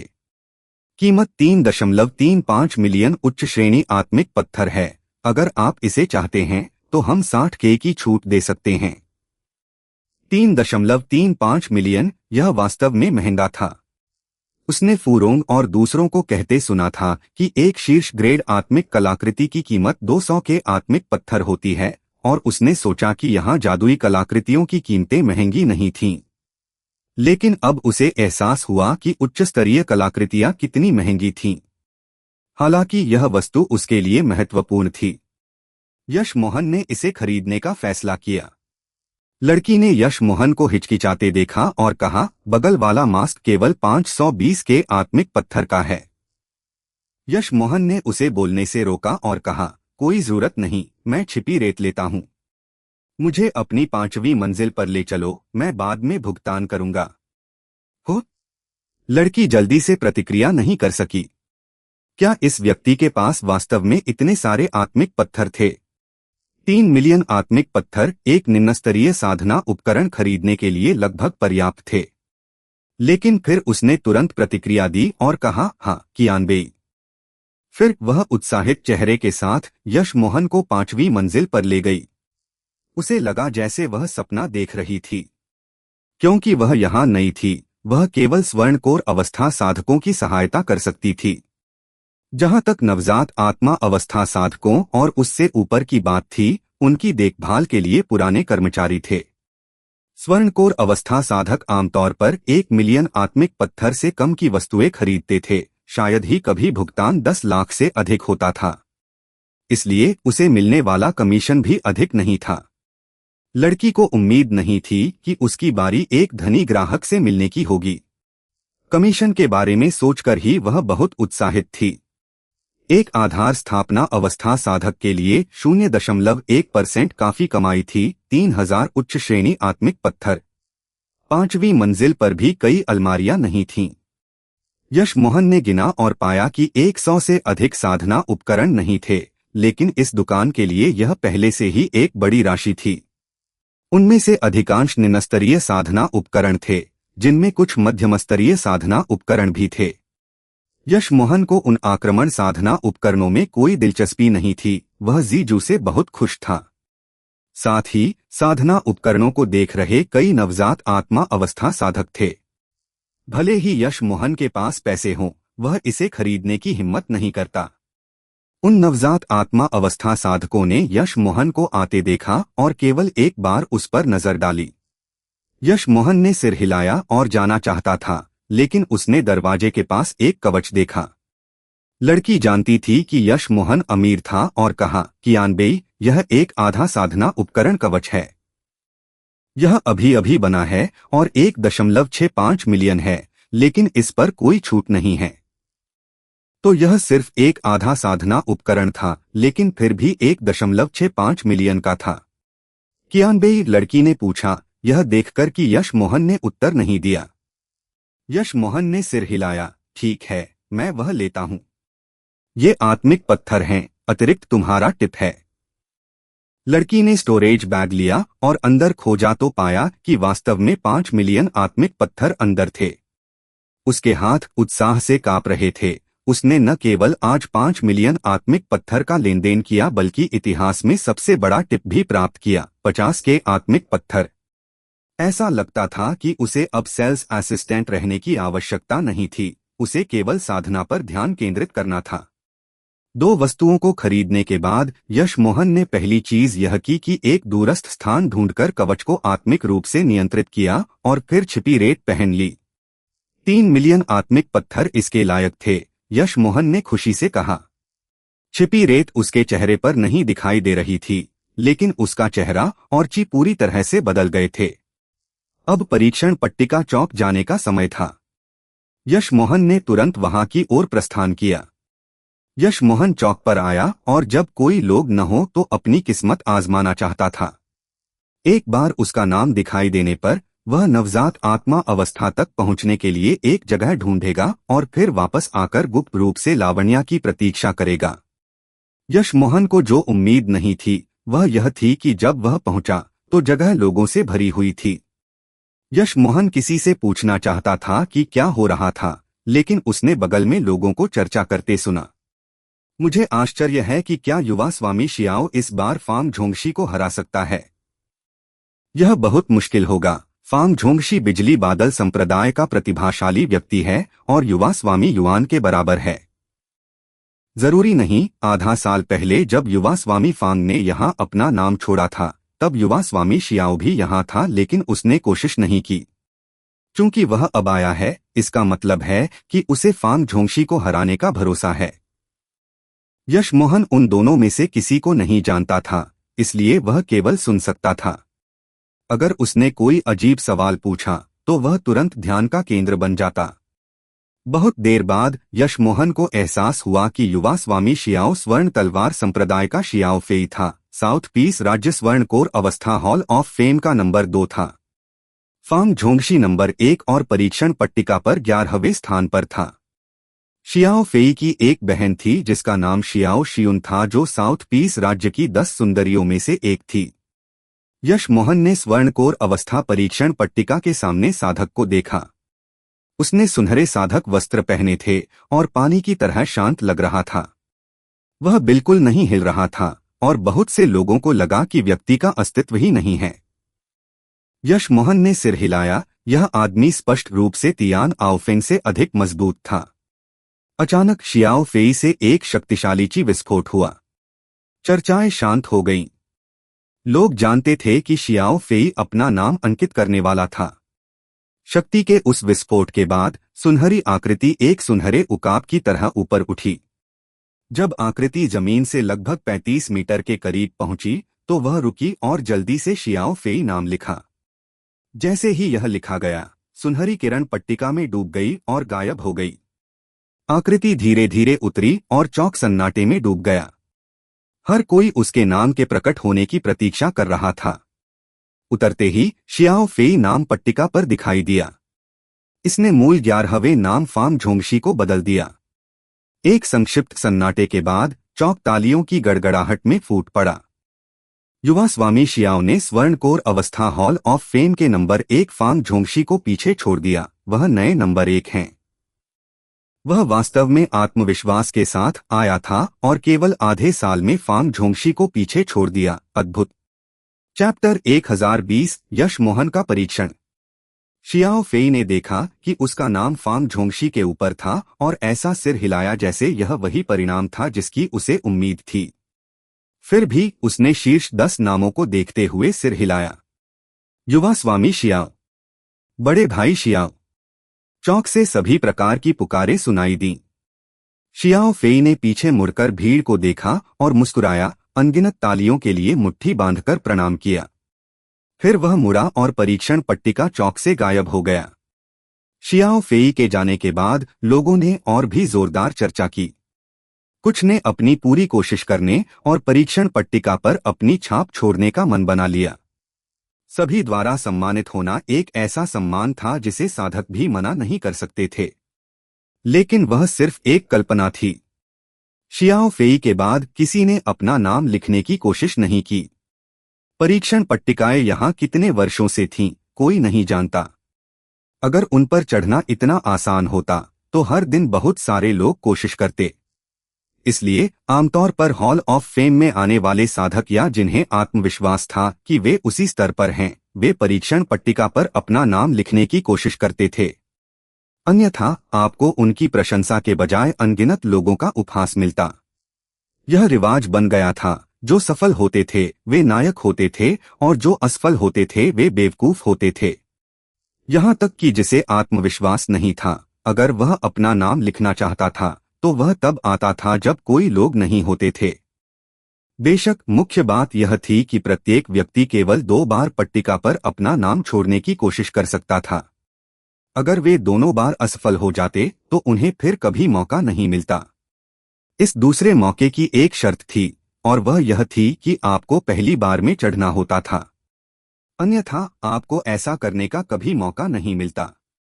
इसके अलावा संप्रदाय शायद ही कभी उन साधकों को लेते थे जो परीक्षण पट्टिकाओं में असफल हो जाते थे।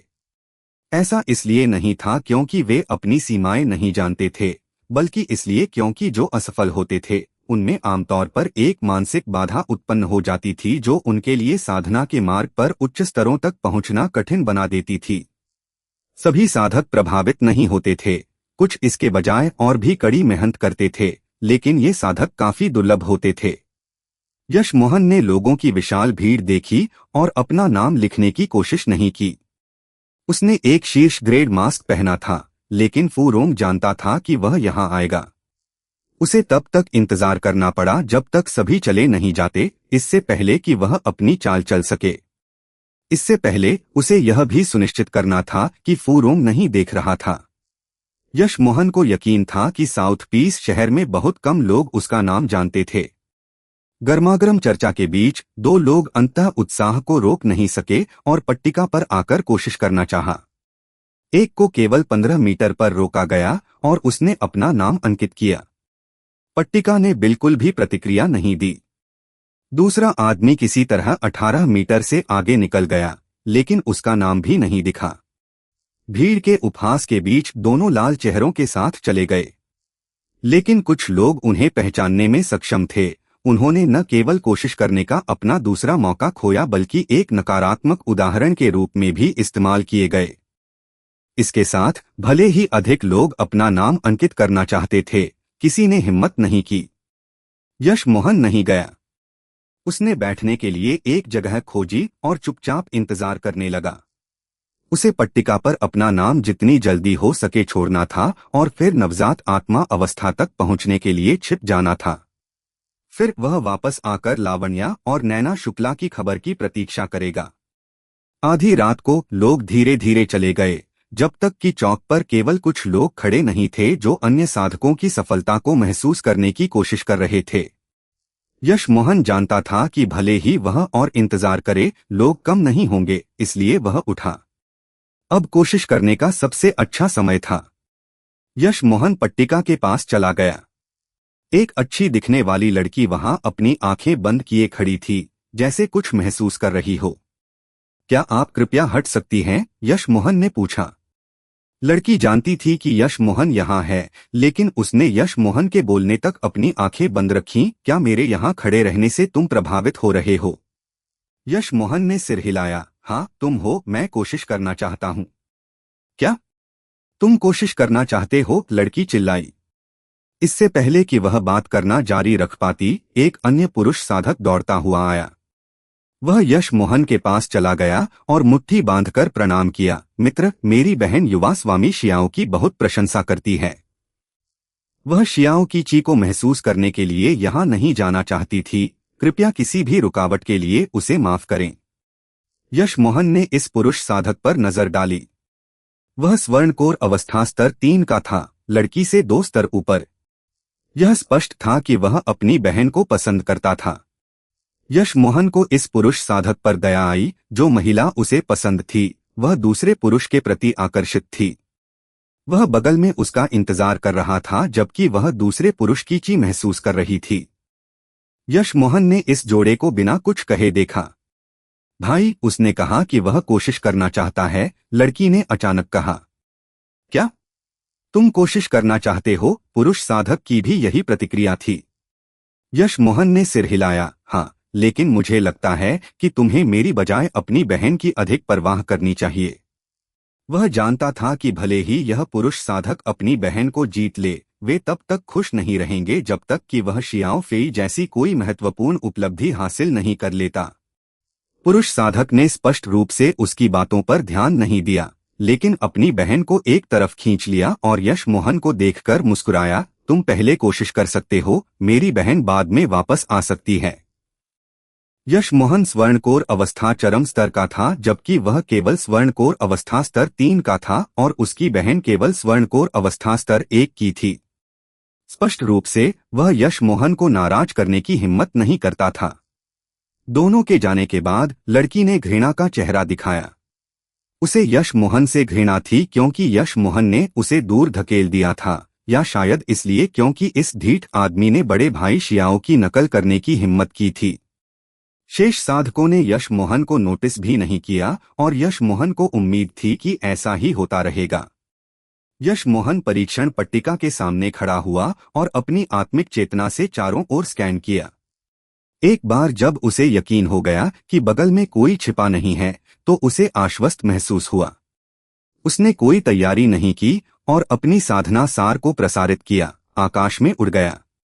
उसे अपना नाम जितनी जल्दी हो सके छोड़ना था और चुपचाप यहां से निकलना था। बेवकूफ!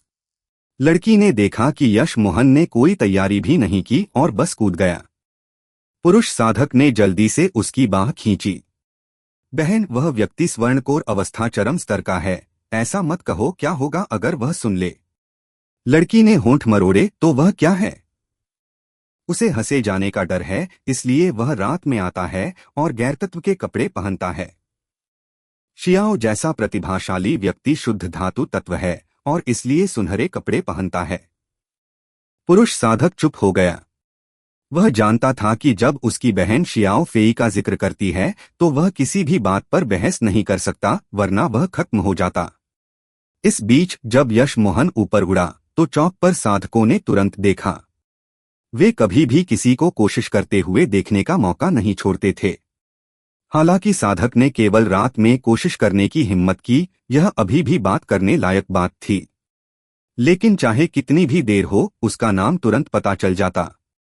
जब यश मोहन 6 मीटर तक उड़ा तो उसे एक शक्तिशाली बल महसूस हुआ जो जितना ऊपर उठता गया उतना ही तीव्र होता गया।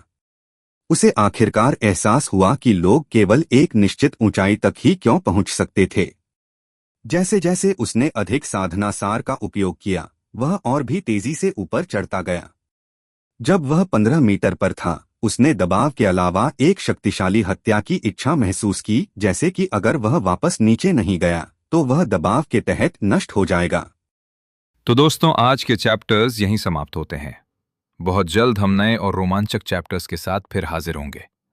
अगर आपने अभी तक चैनल को सब्सक्राइब और इस कहानी को शेयर नहीं किया है तो हो सकता है आप अगले चैप्टर्स मिस कर दें। आपके प्यार और सपोर्ट के लिए दिल से बहुत बहुत धन्यवाद।